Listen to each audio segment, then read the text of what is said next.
بسم الله الرحمن الرحيم اللهم صل على سيدنا محمد وعلى آل سيدنا محمد وبارك وسلم عليه رب يسر ولا تؤثر وتمم بالخير وبك نستعين يا فتاح يا فتاح يا فتاح رب اشرح لي صدري ويسر لي أمري واحلل عقدة من لساني يفقهوا قولي ربي زدني علما ربي زدني علما ربي زدني علما اللهم صل على سيدنا محمد وعلى آل سيدنا محمد وبارك وسلم عليه.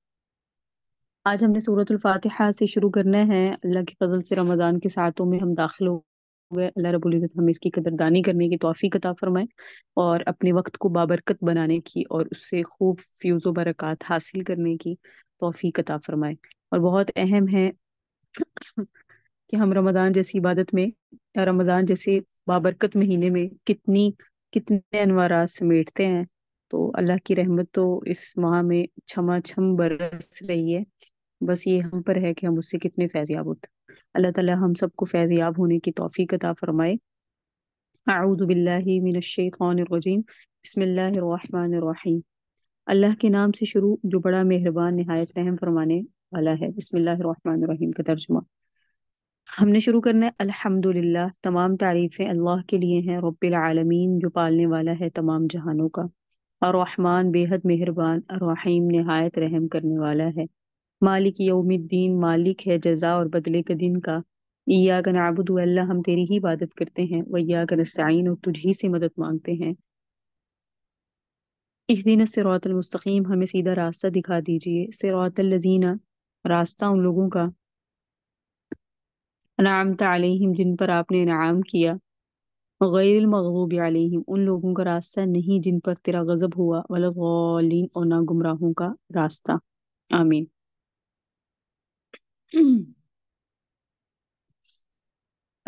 فضائل ہیں اس سورت کے۔ سورت کا نام فاتحہ ہے۔ فتح کا ایک معنی کھولنا ہوتا ہے، کیونکہ یہ سورت قرآن کریم کو کھولنے والی ہے، اس لیے قرآن کریم کی ابتدا ہوتی ہے، اس لیے اس کو فاتحہ کہتے ہیں۔ اللہ تعالیٰ سے ہم ایک دفعہ تجدید نیت کر لیں کہ میرا یہاں پڑھانا اور آپ کا یہاں پڑھنا فقط اللہ کی رضا کے لیے، ہمارا کوئی دنیاوی مقصد نہیں ہے۔ تجدید ایمان ضروری ہے اور تجدید نیت بھی ضروری ہے۔ اس کے علاوہ یہ نیت کرنا ہمارے لیے ضروری ہے کہ ہم اللہ سے استقامت اور قبولیت مانگیں، کہ ہمارے اندر جو حرارت ہے اس وقت اور جو جوش و جذبہ ہے یہ مدھم نہ پڑے، اگر ہو تو اس میں مزید اضافہ ہو، کمی نہ ہو۔ تو اللہ تعالیٰ ہم سے یہ کام لے اور ہم اسے خوب اس سے فائدہ حاصل کریں اور قرآن کو اپنی عملی زندگی میں بھی لائیں۔ قرآن کریم کو پڑھنے کے بعد کوشش کریں کہ اللہ تعالیٰ ہمیں اس پر عمل کی بھی توفیق نصیب فرمائے۔ جس طرح کسی شے کا عنوان ہوتا ہے کہ یہ سورت قرآن کریم کا عنوان ہے، اور اس کا نام سوال بھی ہے، اس میں سوال کرنے کا طریقہ سمجھایا جاتا ہے۔ کسی سے سوال کرنے اور مانگنے کا طریقہ یہ ہے کہ سائل جس سے مانگتا ہے پہلے اس کی تعریف کرتا ہے کہ تم بڑے ہمدرد ہو، خیر خواہ ہو، سخی ہو، پھر اپنا تعلق بتاتا ہے کہ میں تمہارا شہردار یا محلے دار ہوں اور تمہارا زیر سایہ ہوں، پھر اپنی کمزوری اور عاجزی کا اظہار کرتا ہے، اور پھر اپنا سوال پیش کرتا ہے کہ یہ میری ضرورت ہے جو تمہارے سے مانگنے آیا ہوں۔ اس صورت میں بھی پہلے اللہ تعالیٰ کی تعریف ہے، الحمدللہ رب العالمین الرحمن الرحیم مالک یوم الدین، یہ اللہ تعالیٰ کی یہاں تعریف بیان کی گئی ہے۔ پھر اپنا تعلق بتایا، ایاک نعبد و ایاک نستعین، کہ ہم خاص آپ ہی کی عبادت کرتے ہیں اور خاص آپ ہی سے مدد طلب کرتے ہیں۔ اور آگے سوال ہے، اہدنا الصراط المستقیم ہمیں سیدھے راستے پر چلا دیجئے۔ اس صورت کا نام شافعہ بھی ہے، یعنی شفا دینے والی۔ حقیقتاً تو شفا دینے والی ذات اللہ تعالیٰ کی ہے، مگر اس میں اللہ تعالیٰ نے برکت رکھی ہے جس کی وجہ سے روحانی اور جسمانی بیماریوں سے شفا ملتی ہے۔ بخاری شریف میں روایت بھی ہے کہ صحابہ کرام نے ایک موقع پر اس صورت کے ساتھ دم کیا، تو یہ صورت شفا بھی کہلاتی ہے۔ الحمدللہ، تمام تعریفیں اللہ ہی کے لیے ہے۔ ایک ہے حمد اور ایک ہے مدح۔ حمد ایسی تعریف کو کہتے ہیں جو کسی کے ذاتی افعال پر کی جائے، ذاتی اور صاف پر کی جائے، اور مدح عام ہے، کسی کی خوبی ذاتی ہو یا غیر ذاتی، اس پر جو تعریف کی جائے اس کو مدح کہتے ہیں۔ لہٰذا حمد صرف اللہ کے لیے ہے، کیونکہ اس کی تمام خوبیاں اور صاف ذاتی ہیں، مانگی ہوئی نہیں ہیں، اور تمام کی تمام اللہ کی ہیں، اس لیے یہاں اللہ تعالیٰ کے لیے حمد کا لفظ استعمال ہو گئے۔ رب العالمین جو پالنے والا ہے تمام جہانوں کا۔ رب کا معنی ہے پالنے والا، تربیت کرنے والا۔ اگر رب کا مفہوم ہی سمجھ لیں تو شرک کے قریب ہی نہیں جایا جا سکتا، کیونکہ تربیت کے لیے رہائش کی ضرورت، خوراک کی ضرورت، پانی کی ضرورت، ہوا کی ضرورت، حفاظت کی ضرورت، اور جتنی بھی چیزیں تربیت کے لیے ضروری ہیں وہ سب رب تعالیٰ کے پاس اور اسی کے اختیار میں ہے، تو کوئی اور اس کا شریک اور حصے دار نہیں بن سکتا۔ عالمین عالم کے معنی میں ہے جہان ہے، اور یہ عالم کی جمع ہے عالمین، اور انسانوں کا عالم، حیوانوں کا عالم، پرندوں کا عالم، حشرات الارض کا عالم، تمام عالموں کا پالنے والا صرف ایک اللہ ہے۔ الرحمن بے حد مہربان، الرحیم نہایت رحم کرنے والا، مالک یوم الدین مالک ہے جزا اور بدلے کے دین کا۔ اس میں جو فرمایا دین، یوم الدین، دین کا معنی بدلہ اور جزا۔ آج بھی حقیقی مالک تو وہی ہے، مگر عارضی طور پہ بندوں کو بھی مالک بنایا ہے۔ کچھ چیزیں ہوتی ہیں نا کہ ادھر حکومت ہے تو وہ اس کے مالک ہیں، اقتدار میں مالک ہیں، مگر قیامت کے دن جب تمام کائنات جمع ہوگی، رب العالمین کی طرف سے اعلان ہوگا لمن الملک اليوم، بتاؤ آج کس کی بادشاہی ہے۔ دنیا میں تو تم بادشاہ بنتے تھے، کہتے تھے میرا ملک، میری شاہی، تو آج بتاؤ، تو سب یک زبان ہو کے کہیں گے للہ الواحد القہار، کہ آج اللہ واحد قہار کی شاہی ہے۔ ایاک نعبد، اے پروردگار ہم آپ ہی کی عبادت کرتے ہیں اور آپ ہی سے مدد طلب کرتے ہیں۔ اور جو ہم پڑھتے ہیں نا اپنی التحیات، اس میں بھی گویا اسی طرف اشارہ ہے۔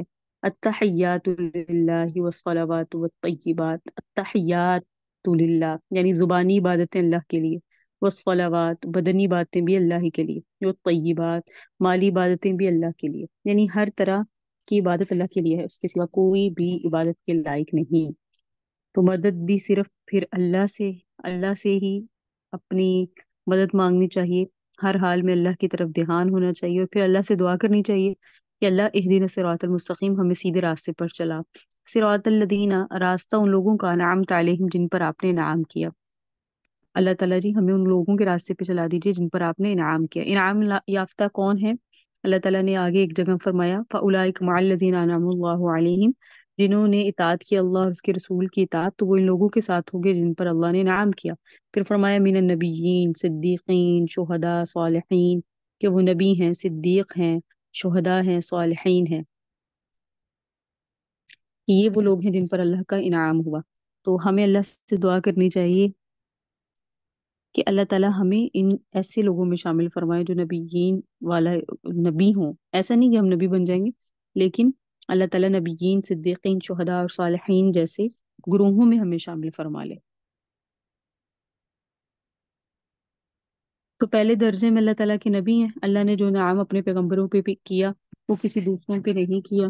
دوسرے نمبر پہ صدیقین ہیں جنہوں نے اللہ تعالیٰ کے پیغمبروں کی تصدیق کی۔ تیسرے نمبر پر شہداء ہیں جو اللہ کے راستے میں جہاد کرتے ہوئے کافروں کے ساتھ لڑتے ہوئے شہید ہوئے۔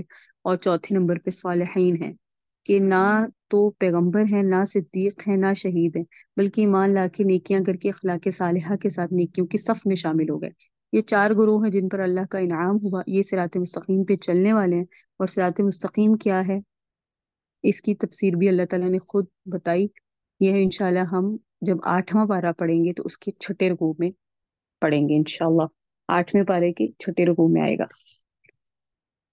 اور اس میں اللہ تعالیٰ نے یہ بیان فرمایا قُلْ تَعَالَوْا أَتْلُ مَا حَرَّمَ رَبُّكُمْ عَلَيْكُمْ أَلَّا تُشْرِكُوا بِهِ شَيْئًا وَبِالْوَالِدَيْنِ إِحْسَانًا وَلَا تَقْتُلُوا أَوْلَادَكُم مِّنْ إِمْلَاقٍ نَحْنُ نَرْزُقُكُمْ وَإِيَّاهُمْ وَلَا تَقْرَبُوا الْفَوَاحِشَ مَا ظَهَرَ مِنْهَا وَمَا بَطَنَ وَلَا تَقْتُلُوا النَّفْسَ الَّتِي حَرَّمَ اللَّهُ إِلَّا بِالْحَقِّ ذَلِكُمْ وَصَّاكُمْ بِهِ لَعَلَّكُمْ تَعْقِلُونَ وَلَا تَقْرَبُوا مَالَ الْيَتِيمِ إِلَّا بِالَّتِي هِيَ أَحْسَنُ حَتَّى يَبْلُغَ أَشُدَّهُ وَأَوْفُوا الْكَيْلَ وَالْمِيزَانَ بِالْقِسْطِ لَا نُكَلِّفُ نَفْسًا إِلَّا وُسْعَهَا وَإِذَا قُلْتُمْ فَعَدِلُوا وَلَوْ كَانَ ذَا قُرْبَى وَبِعَهْدِ اللَّهِ أَوْفُوا ذَلِكُمْ وَصَّاكُمْ بِهِ لَعَلَّكُمْ تَذَكَّرُونَ وَأَنَّ هَذَا صِرَاطِي مُسْتَقِيمًا فَاتَّبِعُوهُ وَلَا تَتَّبِعُوا السُّبُلَ فَتَفَرَّقَ بِكُمْ عَنْ سَبِيلِهِ ذَلِكُمْ وَصَّاكُمْ بِهِ لَعَلَّكُمْ تَتَّقُونَ۔ یہاں بیان ہوا ہے سیدھا راستہ، تو وہاں اللہ تعالیٰ نے جو بیان فرمایا سیدھے راستے کی اور اس کی جو تشریح ہے یا اس کا ترجمہ ہے وہ میں آپ کے سامنے عرض کر دیتی ہوں کہ اے نبی آپ کہہ دیجیے آؤ میں پڑھ کر سناؤ تمہیں وہ چیزیں جو حرام فرمائی ہیں تمہارے پروردگار نے تم پر۔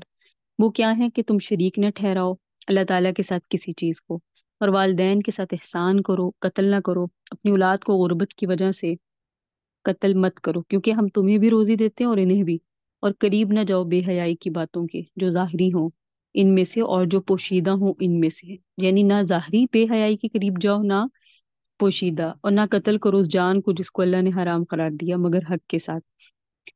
اللہ تعالیٰ نے تاکیدی تمہیں ان باتوں کا حکم دیا تاکہ تم سمجھ جاؤ، اور قریب نہ جو یتیم کے مال کے مگر اس طریقے سے جو بہتر ہو، یعنی یتیم کا مال نہ کھاؤ یہاں تک کہ وہ پہنچ جائے اپنی قوت کو، اور پورا کرو ماپ اور تول کو انصاف کے ساتھ۔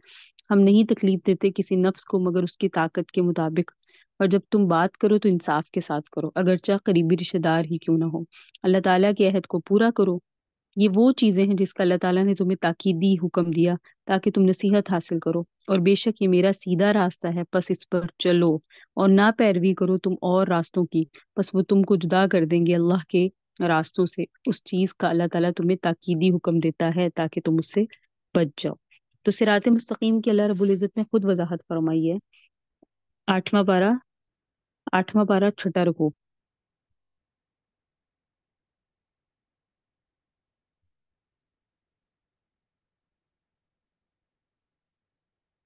مغضوب علیہم کی بات آ گئی کہ مغضوب سے کیا مراد ہے، تو مغضوب ان لوگوں کا راستہ جن پر تیرا غضب ہوا، ان پر ہمیں نہ اور نہ گمراہوں کا۔ تو اس کے بارے میں، مغضوب کے بارے میں کہا جاتا ہے کہ اس سے یہودی مراد ہے، اور ضالین کے بارے میں کہا جاتا ہے نصارہ۔ یہودی حقیقت کو جانتے اور سمجھتے تھے پھر ایمان نہ لائے۔ قرآن کریم میں ارشاد باری تعالیٰ ہے یعرفونہ کما یعرفون ابناءہم، کہ وہ اس پیغمبر کو اس طرح پہچانتے ہیں جس طرح بیٹوں کو پہچانتے ہیں، مگر ضد کی وجہ سے مانتے نہیں تھے۔ کیونکہ دیکھیے گمراہی کے دو ہی طریقے ہوتے ہیں، نمبر ایک لا علمی میں مبتلا ہونے کی وجہ سے حق کو نہ حاصل کیا جائے، نمبر دو جانتے اور سمجھتے ہوئے انکار کیا جائے۔ یہودی اللہ کے پیغمبر کو پہچاننے اور قرآن کریم کو حق جاننے کے باوجود محض ضد کی وجہ سے انکار کرتے تھے، اور نصارہ کے پاس اس وقت اتنا علم نہیں تھا جتنا یہود کے پاس تھا۔ تو نصارہ لا علمی میں مبتلا ہونے کی وجہ سے گمراہ ہوئے، اور یہود کے مرد تو درکنار ان کی عورتیں بھی عالم تھیں۔ یہودیوں کے صرف مرد نہیں، ان کی عورتیں بھی عالم تھیں، اور نبی علیہ الصلوۃ والسلام اور قرآن کریم کے حق ہونے کے متعلق معلومات بھی رکھتی تھی، لیکن ان کی گمراہ ہونے کی وجہ کیا تھی؟ ہڈرمی، انکار، ضد، سرکشی۔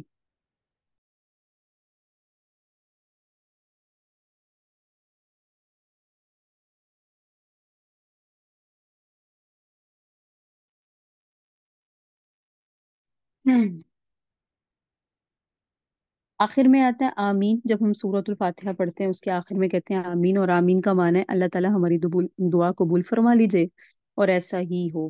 آمین کا ذکر حدیث مبارک میں آتا ہے، قرآن کریم میں اس لیے نہیں لکھی گئی کہ کوئی یہ نہ سمجھ لے کہ قرآن کریم کا حصہ ہے، بس احتیاط کرنی چاہیے۔ یہ سورۃ الفاتحہ ہے جو بھی آپ کے سامنے بیان ہوئی اور مکمل ہوئی، اس کی مختصراً تشریح۔ اللہ تعالیٰ ہمیں عمل کی توفیق عطا فرمائے اور سمجھ نصیب فرمائے، تاکہ قرآن صرف سنے نہیں بلکہ سننے کے ساتھ ہمارے دلوں میں اور عملاً ہم میں اترے۔ اللہ تعالیٰ عمل کی توفیق عطا فرمائے۔ آگے سورۃ البقرہ مدنیہ۔ سورۃ البقرہ جو ہے مدنی ہے۔ بقرہ کہتے ہیں بیل کو، گائے کو، بیل کو، ویسے بقرہ سے مراد بیل بھی ہوتا ہے، تو اس لیے یہاں سورۃ البقرہ کو کا نام یہی رکھا گیا کیونکہ اس میں بیل کا یعنی گائے کا ذکر ہے۔ بسم اللہ الرحمن الرحیم، اللہ کے نام سے شروع جو بڑا مہربان نہایت رحم فرمانے والا ہے۔ الف لام میم ذالک الکتاب، یہ کتاب ہے لا ریب فیہ، اس میں کوئی شک نہیں، ہدن ہدایت ہے، للمتقین پرہیزگاروں کے لیے۔ پرہیزگار کون ہے؟ الذین، پرہیزگار وہ لوگ ہیں، یؤمنون بالغیب، جو ایمان لاتے ہیں بن دیکھے، ویقیمون الصلاۃ، نماز قائم کرتے ہیں، ومما، اور اس چیز میں سے رزقناہم، جو ہم نے ان کو رزق دیا، ینفقون، خرچ کرتے ہیں، والذین، وہ لوگ ہیں، یؤمنون، جو ایمان لاتے ہیں، بما، اس چیز پر، انزل الیک، جو نازل کی گئی آپ کی طرف، وما، اور اس چیز پر، انزل من قبلک، جو نازل کی گئی آپ سے پہلے، وبالآخرۃ ہم یوقنون، اور وہ آخرت پر یقین رکھتے ہیں۔ اس سورت کا نام سورۃ البقرہ ہے، قرآن کریم کی ترتیب کے لحاظ سے اس کا دوسرا نمبر ہے۔ اس سورت کا نام بقرہ، بقرہ گائے کو بھی کہتے ہیں، بیل کو بھی کہتے ہیں، یعنی نر اور مادہ دونوں پر بقرہ کا لفظ بولا جاتا ہے۔ اس سورت کا نام بقرہ اس لیے رکھا گیا کہ حضرت موسیٰ کے زمانے میں عامیل نامی ایک شخص کو اس کے بھتیجوں یا چچا زاد بھائیوں نے اس کی جائیداد پر قبضہ کرنے کی خاطر قتل کر دیا تھا، اور ان کا خیال یہ تھا کہ فیصلہ تو گواہوں پر ہوتا ہے، اور موقع جو ہے نا، اس موقع پر گواہ تو کوئی ہے نہیں، لہٰذا بات چھپ جائے گی۔ چنانچہ قتل کرنے کے بعد یہ حضرت موسیٰ کے پاس گئے کہ ہمارے چچا کو کسی نے قتل کر دیا، خود ہی قاتل تھے، خود ہی پاس گئے۔ اسی لیے انہوں نے آگے جا کے سوال بہت کیے تھے، گائیں کیسی ہو، تاکہ یہ معاملہ رفع دفع ہو جائے اور ہمیں پتہ نہ چلے ہمارا۔ یہ خود ہی قتل کرنے کے بعد حضرت موسیٰ کے پاس گئے، جا کے کہا ہماری داد رسی کیجیے، معلوم کیا جائے کہ قاتل کون ہے۔ حضرت موسیٰ نے فرمایا اللہ کا حکم ہے فَاذْبَحُوا بَقَرَہ، کہ تم گائے کو ذبح کرو اور اس کا ایک حصہ مثلا دل، اس مردے کو مارو، وہ زندہ ہو کر خود بتائے گا کہ میرا قاتل کون ہے۔ چنانچہ انہوں نے کافی لیت ولعل، یعنی کافی ٹال مٹول کے بعد گائے کو ذبح کیا تھا۔ جب اس کا ایک حصہ مردے کو مارا گیا تو اس نے بتایا کہ میرے قاتل فلاں ہیں۔ چونکہ اس صورت میں اس بقرہ کا ذکر ہے اس لیے صورت کا نام بقرہ ہے، یعنی وہ صورت جس میں گائے کا ذکر ہے۔ گرچہ اس صورت میں اور بھی کئی واقعات ہیں مگر اس واقعے کی مناسبت سے اس کا نام بقرہ رکھا گیا ہے۔ یہ صورت قرآن کریم کی تمام صورتوں میں سے سب سے بڑی صورت ہے اور مدینہ طیبہ میں نازل ہوئی ہے، اور لفظ مدنیہ کے بعد 87 کا ہندسہ لکھا ہوا ہے جو یہ بتا رہا ہے کہ نازل ہونے کے اعتبار سے صورت کا 27واں نمبر ہے۔ اس کے 40 رکوع اور 286 آیات ہیں۔ الف لام میم، الف علیحدہ، لام علیحدہ، میم علیحدہ پڑھیں گے۔ مستقل آیت کریمہ ہے اور اس میں 3 حرف ہیں۔ اور حضرت محمد صلی اللہ علیہ وسلم کا فرمان ہے جس نے قرآن کریم کا ایک حرف پڑھا اس کو 10 نیکیاں ملی، اور قرآن کریم سننے والے کو بھی ہر حرف کے بدلے 10 نیکیاں ملتی ہیں۔ صرف پڑھنے والے کو نہیں، سننے والے کو بھی ملتی ہیں۔ تو نیت کریں آج سے کہ قرآن سنیں گے بھی۔ جن دنوں میں قرآن پڑھنا نہیں ممکن ہوتا ہمارے لیے، ان دنوں میں ہم یہ اہتمام کریں کہ ہم قرآن کو سنیں، اس پہ بھی 10 نیکیاں ملے گی۔ اللہ تعالیٰ عمل کی توفیق عطا فرمائے۔ تو 10 نیکیاں ملتی ہیں، تو آپ علیہ السلام نے فرمایا ایک حرف کے بدلے 10 نیکیاں ملیں گی۔ پھر فرمایا میں یہ نہیں کہتا الف لام میم ایک حرف ہے، بلکہ الف ایک حرف ہے، لام ایک حرف ہے، میم الگ حرف ہے۔ گویا الف لام میم پڑھنے والا 30 نیکیوں کا حقدار ہے، اسی طرح سننے والا بھی 30 نیکیوں کا حقدار ہے۔ سبحان اللہ۔ مجھے میسج کے ذریعے بتائیے کہ آواز سب کے پاس ٹھیک آ رہی ہے؟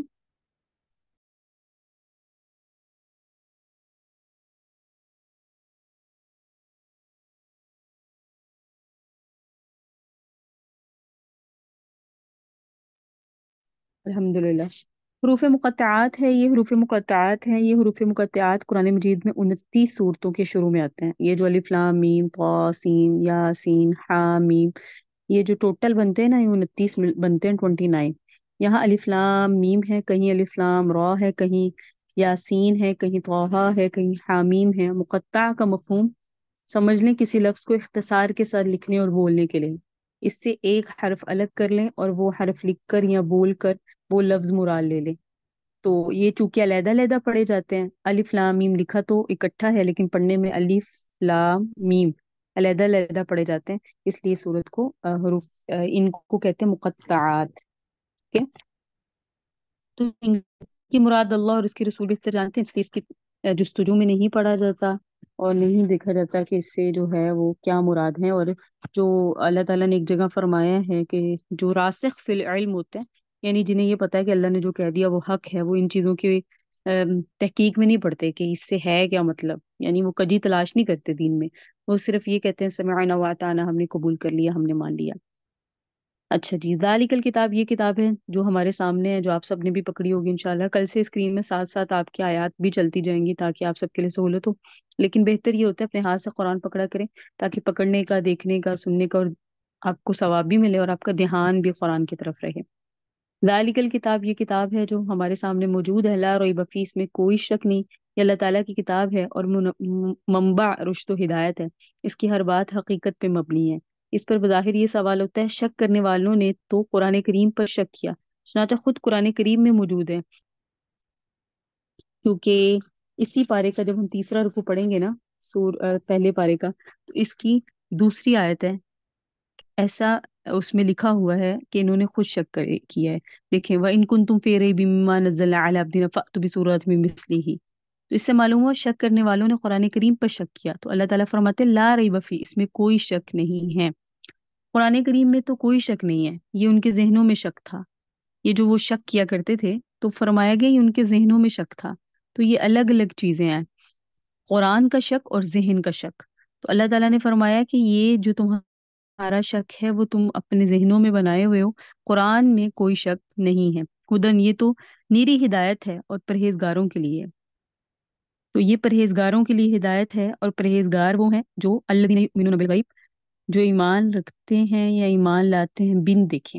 ہم نے اللہ تعالیٰ کو نہیں دیکھا، اس کی قدرت کی نشانیاں دیکھی ہیں، ہمارا ایمان اللہ تعالیٰ واجب الوجود ذات ہے، جو تمام صفات اور کمالات کو جامع ہیں اور سارا جہان اس کے تصرف اور قبضے میں ہے۔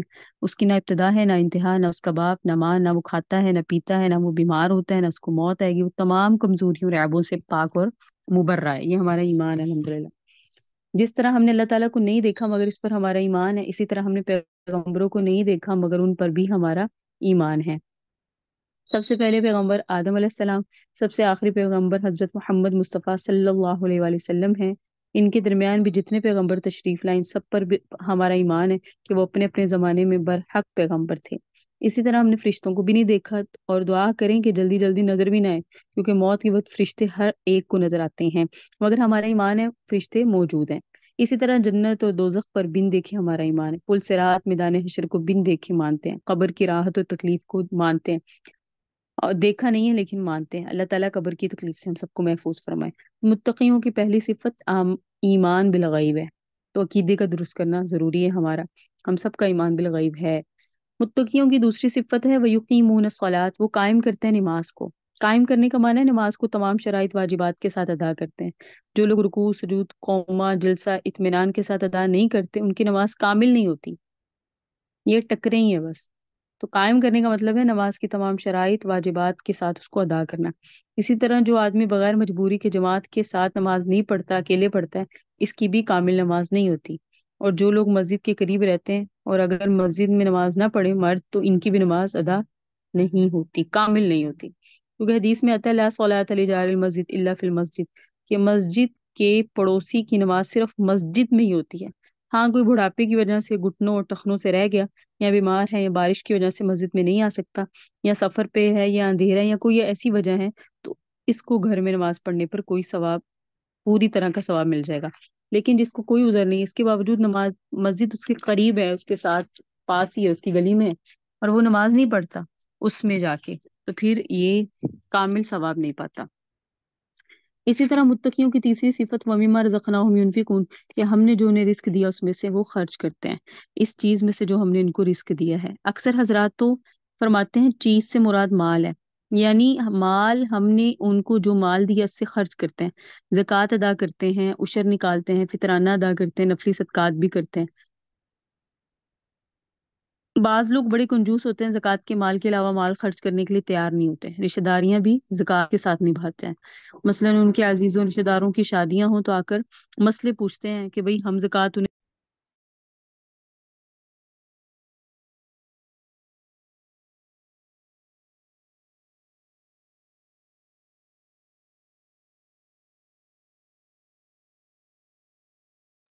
باجی آواز نہیں آ رہی۔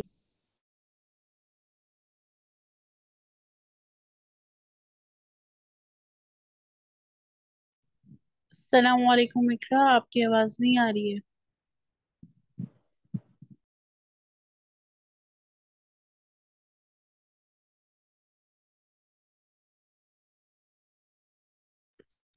جی اب آ رہی ہے آواز؟ جی میسج ابھی میں بتا دیں مجھے۔ جی آ صحیح ہے، رہی ہے۔ ٹھیک ہے۔ جی جی آ گئی۔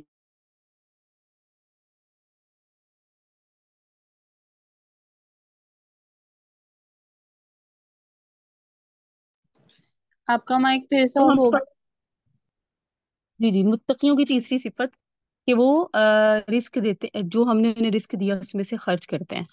تو ابھی آپ کے سامنے عرض کیا کہ کچھ ایسے کنجوس ہوتے ہیں کہ زکوٰۃ کے مال کے علاوہ وہ مال خرچ نہیں کرتے، اور وہ زکوٰۃ کا اگر رشتہ داروں کو لین دین کرنا پڑ جائے تو وہ بھی ان کا ہوتا ہے، ہم اپنے زکوٰۃ کے مال سے ہی نکالتے ہیں۔ ایسے مسائل بھی پوچھے جاتے ہیں۔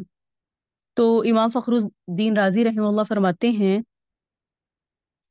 وَمِمَّا رَزَقْنَاهُمْ يُنْفِقُونَ سے مراد صرف مال ہی نہیں ہے، بلکہ اللہ تعالیٰ نے جو بھی نعمت اور قوت عطا فرمائی، عقل ہے، علم ہے، بدنی طاقت ہے، اس کو اللہ کے راستے میں خرچ کریں۔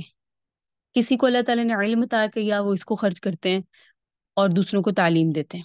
اور مسئلہ یہ ہے اگر تمہارے پاس شریعت کا ایک مسئلہ بھی ہے تو اس کو دوسروں تک پہنچانا تمہارے فریضے میں داخل ہے۔ اگر کسی کو اللہ تعالیٰ نے عقل عطا فرمائی تو وہ دوسروں کو اچھا مشورہ دے کے اس کی رہنمائی کرے۔ کسی کو رب تعالیٰ نے قوت بدنی عطا فرمائی تو وہ کمزوروں کی بدنی مدد کرے کہ ان کے کام آئے، ان کا ہاتھ بٹائے۔ تو ہم نے جو انہیں دیا اس میں سے اس میں سے خرچ کرتے ہیں۔ اس میں آپ کی کوئی بھی قوت جو اللہ تعالیٰ نے آپ کو عطا فرمائی ہے اس کو آپ اللہ کے راستے میں دیں وہ سب اس میں شامل ہے۔ متقیوں کی چوتھی صفت، والذین یؤمنون بما انزل الیک، اور وہ لوگ جو ایمان لاتے ہیں اس چیز پہ جو نازل کی گئی ہے آپ کی طرف، قرآن کریم اور حدیث شریف پر ایمان لاتے ہیں۔ حدیث بھی اللہ تعالیٰ کی طرف سے نازل کی گئی ہے۔ حضرت محمد صلی اللہ علیہ وسلم نے فرمایا، انی اوتیت القرآن ومثلہ معہ، کان کھول کے سن لو، مجھے اللہ تعالیٰ نے قرآن بھی دیا اور حدیثیں بھی عطا کی۔ قرآن اور حدیث میں فرق یہ ہے، قرآن کریم کے الفاظ وہ ہیں جو لوح محفوظ سے نازل ہوئے، اور حدیث کے الفاظ وہ ہیں جو اللہ نے آپ صلی اللہ علیہ وسلم نے تلفظ فرمائے ہیں، اور مفہوم قرآن و حدیث دونوں کا اللہ تعالیٰ کی طرف سے ہے۔ قرآن کریم کے الفاظ بھی اللہ تعالیٰ کی طرف سے ہیں اور مفہوم بھی اللہ کی طرف سے ہے، اور حدیث میں مفہوم اللہ کی طرف سے ہے اور اس کی تعبیر آپ علیہ السلام اپنے الفاظ میں فرماتے تھے۔ یہ فرق ہے حدیث اور اللہ تعالیٰ کی آیات میں۔ جبرائیل علیہ السلام جو حکم آپ علیہ السلام تک پہنچاتے، آپ اس کا ترجمہ اپنی زبان میں کر دیتے تھے، تو قرآن بھی اللہ تعالیٰ کی طرف سے ہے اور حدیث بھی اللہ کی طرف سے ہے۔ لہٰذا جس طرح قرآن کا منکر کافر ہے، اسی طرح مجموعی حیثیت سے احادیث کا منکر بھی کافر ہوتا ہے اور پکا کافر ہوتا ہے۔ اللہ محفوظ فرمائے۔ متقیوں کی پانچویں صفت، وما انزل من قبلک، اور اس چیز پر جو نازل کی گئی ہے آپ سے پہلے، جتنی بھی آسمانی کتابیں اور صحیفے ہیں ان سب پر ہمارا ایمان ہے۔ ہم ایمان مفسر بھی پڑھتے ہیں نا، آمنت باللہ وملائکتہ وکتبہ ورسلہ۔ یہاں یہ بات سمجھ لیں، اللہ تعالیٰ نے فرمایا کہ متقی وہ لوگ ہیں جو ایمان لاتے ہیں اس چیز پر جو آپ پر نازل کی گئی، اور اس پر ایمان لاتے ہیں جو آپ سے پہلے نازل کی گئی۔ اگر آپ کے بعد کسی نے آنا ہوتا تو فرماتے ہیں کہ ایمان لاتے ہیں اس پر جو آپ کے بعد نازل کی جائے گی، مگر یہ نہیں فرمایا، کیونکہ آپ علیہ السلام کے بعد نازل ہونے والی کوئی چیز تھی ہی نہیں، اس لیے من بعدک نہیں فرمایا۔ اگر آپ کے بعد نبوت ہوتی اور وہی آنی ہوتی تو یقیناً اللہ تعالیٰ اس کے متعلق بھی فرماتے۔ تو میرا اور آپ کا عقیدہ کیا ہے کہ نبی علیہ السلام اللہ تعالیٰ کے آخری پیغمبر ہیں، آخری نبی ہیں، قیامت کی صبح تک کوئی نیا نبی نہیں آئے گا۔ متقیوں کی چھٹی صفت، وبالآخرۃ ھم یوقنون، اور وہ آخرت پر یقین رکھتے ہیں۔ قیامت حق ہے اور مرنے کے بعد دوبارہ زندہ ہونا ہے، اور یاد رکھنا ہے قیامت دور نہیں ہے۔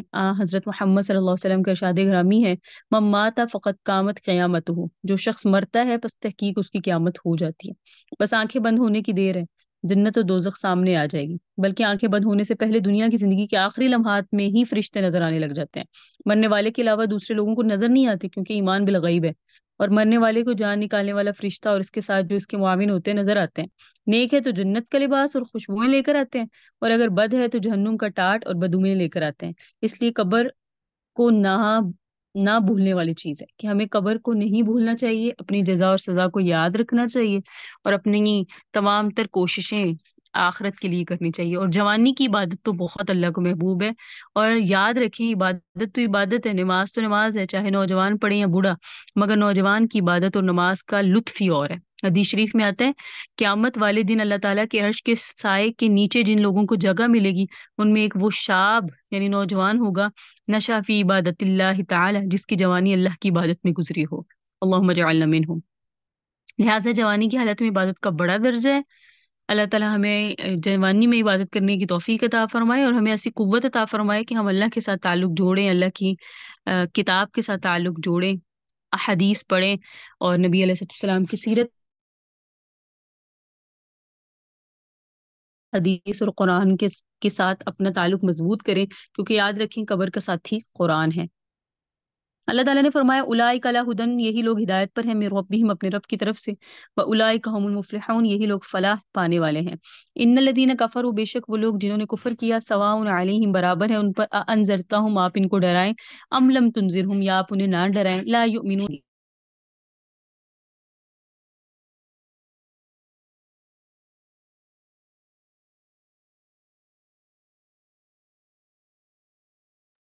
وہ ایمان نہیں لائیں گے۔ انذرتہم ام لم تنذرہم لا یؤمنون، وہ ایمان نہیں لائیں گے۔ ختم اللہ، اس کی وجہ کیا ایمان نہ لانے کی؟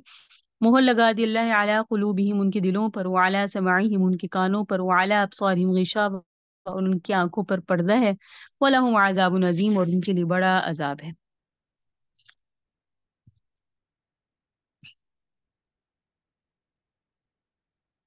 ابھی ہم نے پیچھے پڑھا نا کہ قرآن کریم اللہ کی طرف سے نازل ہوا، اس میں کوئی شک نہیں ہے، اور پرہیزگاروں کے لیے ہدایت ہے۔ پھر پرہیزگاروں کے اوصاف آئے، پرہیزگار وہ لوگ ہیں جو بن دیکھے ایمان لاتے ہیں، نماز قائم کرتے ہیں، اور نماز قائم کرتے ہیں، زکوٰۃ ادا کرتے ہیں، اور وہ خرچ کرتے ہیں مال، یعنی جو ہم نے انہیں دیا، چاہے وہ مال ہو، علم ہو، یا قوت بدنی ہو، یا مشورے کی صلاحیت ہو۔ پھر ہم نے یہ پڑھا چوتھی صفت یہ ہے کہ جو کچھ آپ پر نازل ہوا قرآن و سنت، اس پر وہ ایمان لاتے ہیں۔ پانچویں صفت پڑھی آپ سے پہلے جو کچھ نازل ہوا تورات، انجیل، زبور اور صحیفے، اس پر ایمان لاتے ہیں۔ اور چھٹی صفت یہ بیان کی آخرت پر ایمان رکھتے ہیں۔ اس کا نتیجہ کیا ہوتا ہے؟ یہی لوگ ہدایت پا جاتے ہیں، اور یہی لوگ مفلحون میں سے ہیں، یعنی فلاح پانے والوں میں سے ہے۔ تو اللہ تعالیٰ نے یہاں ان کے اوصاف بیان کرنے، ان کے پیچھے اوصاف بیان کرنے کے بعد آگے ان کا مقام بیان کیا کہ وہ اللہ، یہی وہ لوگ ہیں مفلحون جو فلاح پانے والے ہیں۔ تو پتہ چلا متقین جو ہیں، وہ مومنین جو ہیں، وہ مفلحون بھی ہیں۔ یعنی اگر انسان متقی بن گیا تو مومن تو ہو گیا ہی، ساتھ میں فلاح بھی پانے والا ہو گیا۔ اللہ نے قرآن میں اس کے متعلق بیان فرما دیا۔ لیکن آگے ساتھ میں منکرین کا انجام بھی بیان فرمایا کہ بے شک وہ لوگ جنہوں نے کفر کیا، آپ کا ان کو ڈرانا اور نہ ڈرانا برابر ہے، وہ ایمان نہیں لائیں گے۔ یعنی کہ یہ ایسے اپنے ایمان نہ لانے کی وجہ کیا ہے کہ ان کے دلوں پہ اللہ تعالیٰ نے مہر لگا دی، ان کے کانوں پر مہر لگا دی، اور ان کی آنکھوں پہ پردے ہیں، اور اس پردے کے نتیجے میں اور اللہ نے ان کے دلوں کو سیاہ کر دیا۔ گناہ کی قباحت یہ ہوتی ہے کہ انسان کا دل سیاہ ہو جاتا ہے، اس کے نتیجے میں یہ ہوگا کہ ان کے دلوں کی سیاہی نے ایمان لانے سے روکے گی، اور یہ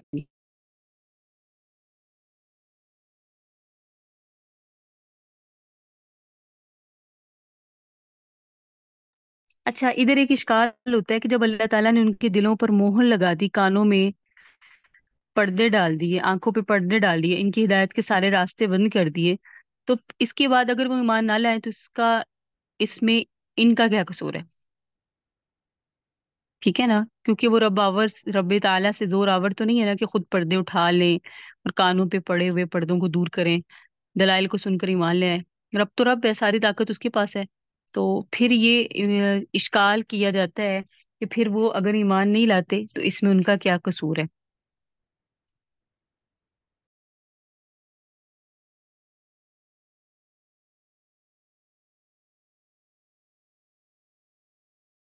تو اس بات کو سمجھ لیں، یہ بتانا آپ کو ضروری ہے، شاید آپ کے لیے بالکل ایک نئی چیز ہو جو میں آپ کے سامنے نام ابھی بولنے لگی ہوں۔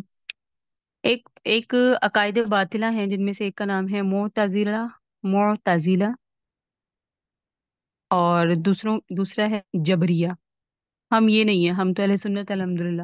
جبریہ اور معتزلہ، یہ معتزلہ یہ کہتے ہیں تقدیر پر کوئی چیز نہیں ہے، تقدیر کے بارے میں وہ کہتے ہیں تقدیر کوئی چیز نہیں ہے، کیونکہ اگر ہم تقدیر مانتے ہیں تو ہمیں کسی نیکی کا صلہ ملے گا اگر یہ چیزیں مانیں، تو اس میں ہمارا کیا اختیار ہے؟ لہٰذا انہوں نے سرے سے تقدیر کا انکار کر دیا۔ انہوں نے کہا ہمیں، یعنی آپ یوں سمجھیں، آپ یہ وہ لوگ ہیں معتزلہ جو تقدیر کا انکار کرتے ہیں۔ دوسرا فرقہ ہے جبریہ، وہ کہتے ہیں کہ ہم رب تعالیٰ کے ہاتھ میں یہ سمجھتے ہیں کہ اللہ رب العزت نے ہمیں استعمال کیا، یعنی یوں کہہ لیں کہ اللہ جیسے کہتے ہیں ہم کرتے ہیں، رب تعالیٰ ہی ہم سے سب کچھ کرواتے ہیں، اور ہم مجبور ہیں، ہم اللہ کے سامنے مجبور ہیں۔ تو ایک معتزلہ ہو گیا جو انہوں نے انکار کر دیا مجبوریت کا انکار کر کے انہوں نے تقدیر کا انکار کر دیا، اور دوسرے ہیں جبریہ جنہوں نے انسان کو بالکل مجبور محض بنا دیا۔ لیکن اہل حق، اہل سنت والجماعت، یعنی میرا اور آپ کا نظریہ کیا ہے؟ اللہ تعالیٰ نے بندے کو مجبور نہیں بنایا، اور ہر چیز کا اختیار بھی نہیں دیا، اور جتنا اختیار دیا اس سے اتنا ہی پوچھا جائے گا۔ ایسا نہیں ہے کہ بالکل اختیار نہیں دیا، اور ایسا بھی نہیں ہے کہ سارا اختیار ہی دے دیا، بلکہ اللہ نے انسان کو کچھ اختیار دیا اور کچھ چیزوں کو اختیار نہیں دیا، تو اس سے اتنا پوچھا جائے گا جتنا اس کو اختیار دیا۔ لہٰذا ایک سوال خاصا مشکل ہے، وہ یہ ہے کہ دنیا میں جو کچھ ہونے والا ہے یا ہو رہا ہے سب کچھ پہلے سے تقدیر میں لکھا ہوا ہے، اور اس لکھے ہوئے کو ہم بدل نہیں سکتے، تو پھر ہم مجبور محض ہے۔ یہ بات اسی طرح ہے کہ سب کچھ پہلے سے تقدیر میں لکھا ہوا ہے، لیکن اس بات کو سمجھ لیں کہ اس کا جواب ہم یہ دیں گے کہ اللہ تعالیٰ بکل شیء علیم، اللہ تعالیٰ ہر چیز کو جانتا ہے، علیم بذات الصدور، دلوں کے رازوں کو جانتا ہے۔ اسے علم تھا کہ کس نے اپنی مرضی سے ایمان لانا ہے اور کس نے اپنی مرضی سے کفر اختیار کرنا ہے، کس نے نیکی کرنی ہے، کس نے بدی کرنی ہے۔ اللہ تعالیٰ نے اپنے علم سے سب کچھ لکھ دیا ہے کہ یہ کچھ ہوگا اور یہ کریں گے اپنی مرضی سے۔ تو یہ اللہ نے یہ جو لکھا ہے وہ انسان کے عمل کو دیکھتے ہوئے لکھا تھا کس نے یہ کرنا ہے، تو اس لیے تقدیر لکھی جا چکی ہے۔ اس سے یہ مطلب نہیں ہے ہم جو کر رہے ہیں وہ اپنی تقدیر کے مطابق کر رہے ہیں، یہ مطلب نہیں ہے۔ مطلب یہ ہے کہ جو تقدیر میں لکھا ہوا ہے وہ ہمارے عمل کو دیکھ کر لکھا ہوا تھا۔ صحیح۔ تو اللہ تعالیٰ نے دونوں گروہوں کا نتیجہ بیان فرمایا، جو متقی ہیں وَأُولَٰئِکَ هُمُ الْمُفْلِحُونَ، اور دوسرے گروہ کا فرمایا جو کافر ہیں وَلَهُمْ عَذَابٌ عَظِيمٌ۔ اللہ تعالیٰ کفر سے بھی اور اس کے نتائج سے بھی ہر مسلمان کو محفوظ فرمائے، اور اللہ تعالیٰ مسلمانوں کو ہر طرح کے عذاب سے بچائے اور محفوظ فرمائے۔ وَمِنَ النَّاسِ مَن يَقُولُ، لوگوں میں سے بعض وہ ہیں جو کہتے ہیں آمنا باللہ، ہم ایمان لائے اللہ تعالیٰ پر، وبالیوم الآخر، اور آخرت کے دن پر، وما ہم بمؤمنین، اور نہیں ہیں وہ ایمان لانے والے۔ یخادعون اللہ، دھوکہ دیتے ہیں اللہ کو، والذین آمنوا، اور ان لوگوں کو جو ایمان لائے، وما یخدعون الا انفسهم، وہ نہیں دھوکہ دیتے مگر اپنی جانوں کو، وما یشعرون، اور وہ شعور نہیں رکھتے، فی قلوبہم مرض، ان کے دلوں میں بیماری ہے، فزادہم اللہ مرضا، پس زیادہ کر دیا اللہ نے ان کی بیماری کو، وَلَهُمْ عَذَابٌ علیم، اور ان کے لیے بڑا عذاب ہے دردناک، بما كانوا یکذبون، اس وجہ سے کہ وہ جھوٹ بولتے ہیں۔ وَإِذَا قِيلَ لَهُمْ، اور جس وقت کہا جاتا ہے ان کو، لا تفسدوا فی الارض، نہ فساد مچاؤ زمین میں، قالوا، تو کہتے ہیں، انما نحن مصلحون، ہم تو اصلاح کرنے والے ہیں، الا، آگاہ ہو جائیے، انہم هم المفسدون، یہ تو فساد کرنے والے ہیں، ولکن لا يشعرون، لیکن انہیں عقل نہیں، شعور نہیں۔ وَإِذَا قِيلَ لَهُمْ، اور جب ان سے کہا جاتا ہے آمینوا، ایمان لاؤ، کما آمن الناس، جیسے لوگ ایمان لائے، قالوا، لوگ سے مراد الناس سے مراد صحابہ کرام ہے، قالوا، تو کہتے ہیں انؤمنوا، کیا ہم ایمان لائے، کما آمن السفہاء، جیسے بیوقوف ایمان لائے۔ اللہ نے فرمایا الا، آگاہ ہو جائیے، انہم هم السفہاء، میرے صحابہ نہیں بلکہ یہ خود بیوقوف ہیں، ولکن لا يعلمون، اور یہ جانتے بھی نہیں ہیں۔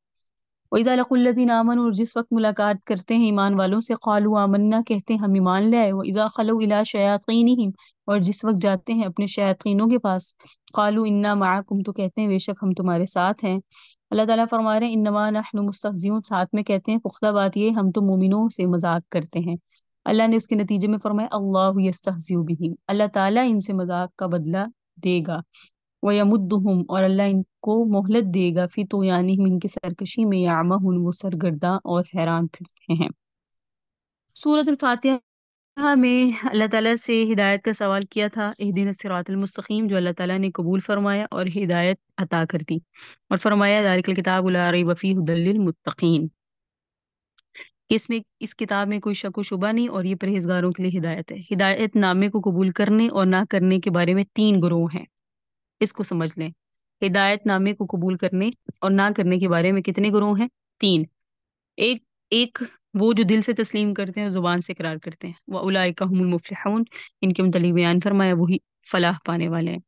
دوسرا گروہ وہ ہے جو نہ زبان سے اقرار کرتا ہے نہ دل سے تسلیم کرتا ہے، ان الذین کفروا سے لے کے لہم عذاب عظیم تک ان کا ذکر تھا۔ تیسرا گروہ جو زبان سے اقرار کرتا ہے مگر دل سے تسلیم نہیں کرتا، جس کو شریعت کی اصطلاح میں منافق کہتے ہیں، تو وَمِنَ النَّاسِ مَن یقول سے لے کر ان اللہ علی کل شیء قدیر تک ان کا ذکر تھا۔ یہ تین گروہ ہیں جن کی میں نے آپ کو بتا دیا کہاں سے لے کر کہاں تک ان کا ذکر ہے۔ منافقین کے دو طبقے تھے، اور فقہا کرام، محدثین نظام اور مفسرین فرماتے ہیں نفاق دو قسم کا ہوتا ہے، ایک ہوتا ہے نفاق اعتقادی اور ایک ہوتا ہے نفاق عملی۔ اعتقادی منافق وہ ہوتا ہے جو دل سے بالکل تسلیم نہیں کرتا، یعنی اس کے دل میں بالکل ایمان نہیں ہوتا، لوگوں کو دھوکہ دینے کے لیے کہتا ہے میں مومن ہوں، یہ منافق کافر ہے اور مشرک سے بھی زیادہ بدتر اور خطرناک ہے، اس لیے اس کی سزا بھی زیادہ سخت بتائی گئی۔ دوسرا نفاق عملی ہوتا ہے، عملی منافق اسے کہتے ہیں کہ اس کے دل میں ایمان ہوتا ہے مگر عمل منافقوں والا کرتا ہے۔ سخت جملہ بولنے والی لگی ہوں لیکن محسوس نہ کیجیے گا، ہم سب منافق ہیں، کیونکہ ہمارے دل میں تو ایمان ہوتا ہے مگر ہمارا عمل منافقوں والا ہوتا ہے۔ اللہ تعالیٰ ہمیں محفوظ فرمائے، کیونکہ نبی علیہ الصلوۃ والسلام نے عملی نفاق کی 4 علامتیں بیان فرمائی، جس شخص میں ایک علامت ہوگی وہ 1 درجے کا منافق، جس میں 2 علامتیں ہوں گی وہ 2 درجے کا منافق، جس میں 3 علامتیں پائی جائیں گی وہ 3 درجوں کا منافق، اور جس میں 4 علامتیں پائی جائیں گی کان منافقا خالص، وہ پکا منافق ہے۔ ہمیں خالی ذہن ہو کے ٹھنڈے دل سے سوچنا چاہیے کہیں ان میں سے کوئی علامت ہمارے اندر تو نہیں ہے، اگر ہے تو بہت بری بات ہے۔ وہ علامتیں کیا ہیں؟ اذا حدث کذب، جب بات کرے تو جھوٹ بولے، ہر وہ بات جو واقعے کے خلاف ہو شریعت اسے جھوٹ کہتی ہے۔ اب ہمیں اپنے گریبانوں میں جھانک کے دیکھنا چاہیے، ہم نے کبھی زندگی میں جھوٹ تو نہیں بولا، اگر بولا ہے تو ہمیں اپنے آپ کو 1 درجے کا منافق سمجھنا چاہیے، کیونکہ نبی علیہ الصلوۃ والسلام کا فرمان تو برحق ہے نا، اور اللہ تعالیٰ ہمیں محفوظ فرمائے۔ منافق کی دوسری نشانی اذا وعد خلف، جب وعدہ کرے تو خلاف ورزی کرے، جب وہ معاہدہ کرتے ہیں تو غداری کرتے ہیں۔ وعدہ اور معاہدہ میں فرق ہے، جب کسی سے انفرادی طور پہ وعدہ ہو تو وعدہ کہلاتا ہے، اور جماعتی شکل میں یا قومی شکل میں ہو یا حکومتی سطح سے کسی سے بات کی جائے تو وہ معاہدہ ہوتا ہے۔ تو وعدہ اور معاہدہ کی خلاف ورزی کرنا یہ بھی منافق کی علامت ہے۔ آج اس وقت دنیا میں جتنی بھی حکومتیں ہیں ساری اس مد میں الا ماشاء اللہ، یعنی ساری ہی اس طرح کی منافقت میں ہیں سوائے وہ جسے اللہ بچائے۔ منافق کی تیسری علامت ہے اذا اؤتمن خان، جب اس کے پاس امانت رکھی جائے تو خیانت کرے۔ پھر امانت کی بھی کئی قسمیں ہیں، علم بھی امانت ہے۔ علمی خیانت یہ ہے کہ لوگوں کو صحیح بات نہ بتانا، غلط باتیں بتانا۔ مشورہ بھی امانت ہے، اور مشورے میں خیانت یہ ہے کہ جب کوئی شخص آپ سے مشورہ طلب کرے تو اسے صحیح مشورہ نہ دینا۔ بات بھی امانت ہے، حدیث میں آتا ہے جب کوئی آدمی مجلس میں ادھر ادھر دیکھ کر بات کرے تو سمجھ جاؤ یہ بات اس کی امانت ہے۔ اس مجلس کی بات باہر کسی سے نہیں کرنی، لیکن ہم جا کے ادھر مجلس میں سنتے ہیں پھر جا کے شہر میں اس کو بتاتے ہیں۔ مال بھی امانت ہے، اور مالی خیانت یہ اس میں سے کچھ خرچ کر لیا جائے یا اس کو تبدیل کر لیا جائے۔ فقہاء کرام نے لکھا ہے اگر کسی نے درہم یا دینار کا تھیلا کسی کے پاس امانت رکھا، درہم چاندی کے سکے کو کہتے ہیں اور دینار سونے کے سکے کو، اور پہلے زمانے میں لوگ یہ تھیلیوں میں رکھتے تھے، تو اگر وہ تھیلا کسی کے پاس امانت رکھا ہے، اس کا منہ جس دھاگے سے بندھا ہوا ہے وہ دھاگا جو ہے میلا ہو گیا، تو اس شخص اس دھاگے کو بدلنے کا مجاز نہیں ہے، یہ نہ سوچے میں بدل دوں۔ رقم کو چھیڑنا تو درکنار، اس دھاگے کو بدلے گا بھی تو خیانت ہوگی، رقم تو بہت دور کی بات۔ چوتھی علامت ہے اذا خاصم فجر، جب کسی سے جھگڑا کرتا ہے تو گالیاں دیتے ہیں۔ آج کے معاشرے میں ہم نے تو منافق کو بھی پیچھے چھوڑ دیا، کیونکہ وہ تو جب لڑتا ہے تو گالیاں دیتا ہے، ہم تو ہنسی مذاق میں گالیاں دے دیتے ہیں۔ منافق کی تو علامت یہ ہے نا کہ وہ جب وہ کیا کرتا ہے، لڑتا ہے تو گالیاں دیتا ہے، ہم تو ہنسی مذاق میں بھی دیتے ہیں۔ جس طرح پہلے نیک لوگوں کی زبان سے سبحان اللہ نکلتا تھا، اسی طرح ہماری زبان سے گالیاں نکلتی ہیں، چھوٹوں کو بڑوں کو، یہاں تک کہ ہم بے زبان جانوروں کو بھی گالیاں دیتے ہیں۔ تو آپ نے منافق کی 4 نشانیاں بیان کی، اگر کسی میں 4 علامتیں پائی گئی تو وہ پکا منافق ہے۔ اللہ تعالیٰ نے قرآن کریم میں بھی منافقین کی کچھ علامتیں بیان کی ہیں۔ وَإِذَا قَامُوا إِلَى الصَّلَاةِ قَامُوا كُسَالَىٰ، جب نماز کے لیے کھڑے ہوتے ہیں تو سستی کرتے ہیں۔ وَلَا يَذْكُرُونَ اللَّهَ إِلَّا قَلِيلًا، اللہ کا ذکر نہیں کرتے مگر بہت کم۔ اللہ ہمیں محفوظ فرمائے۔ تو اللہ تعالیٰ نے فرمایا ایک تو یہ ہے والذین آمنوا، ایمان والوں کو دھوکہ دیتے ہیں کہ ہم ایمان لے آئے، مگر وہ نہیں دھوکہ دیتے مگر اپنی جانوں کو، کیونکہ ان کا وبال ان کی جانوں پر پڑے گا اور انہیں شعور بھی نہیں۔ ایک ہوتا ہے علم اور ایک ہوتا ہے شعور، اس کو اپنے پاس محفوظ کر لیں، سمجھ لیں۔ ایک ہوتا ہے علم اور ایک ہوتا ہے شعور۔ علم تو عقل والے مخلوق کے ساتھ خاص ہے، جیسے انسان، جنات، فرشتے، علم ہمارے ساتھ خاص ہے۔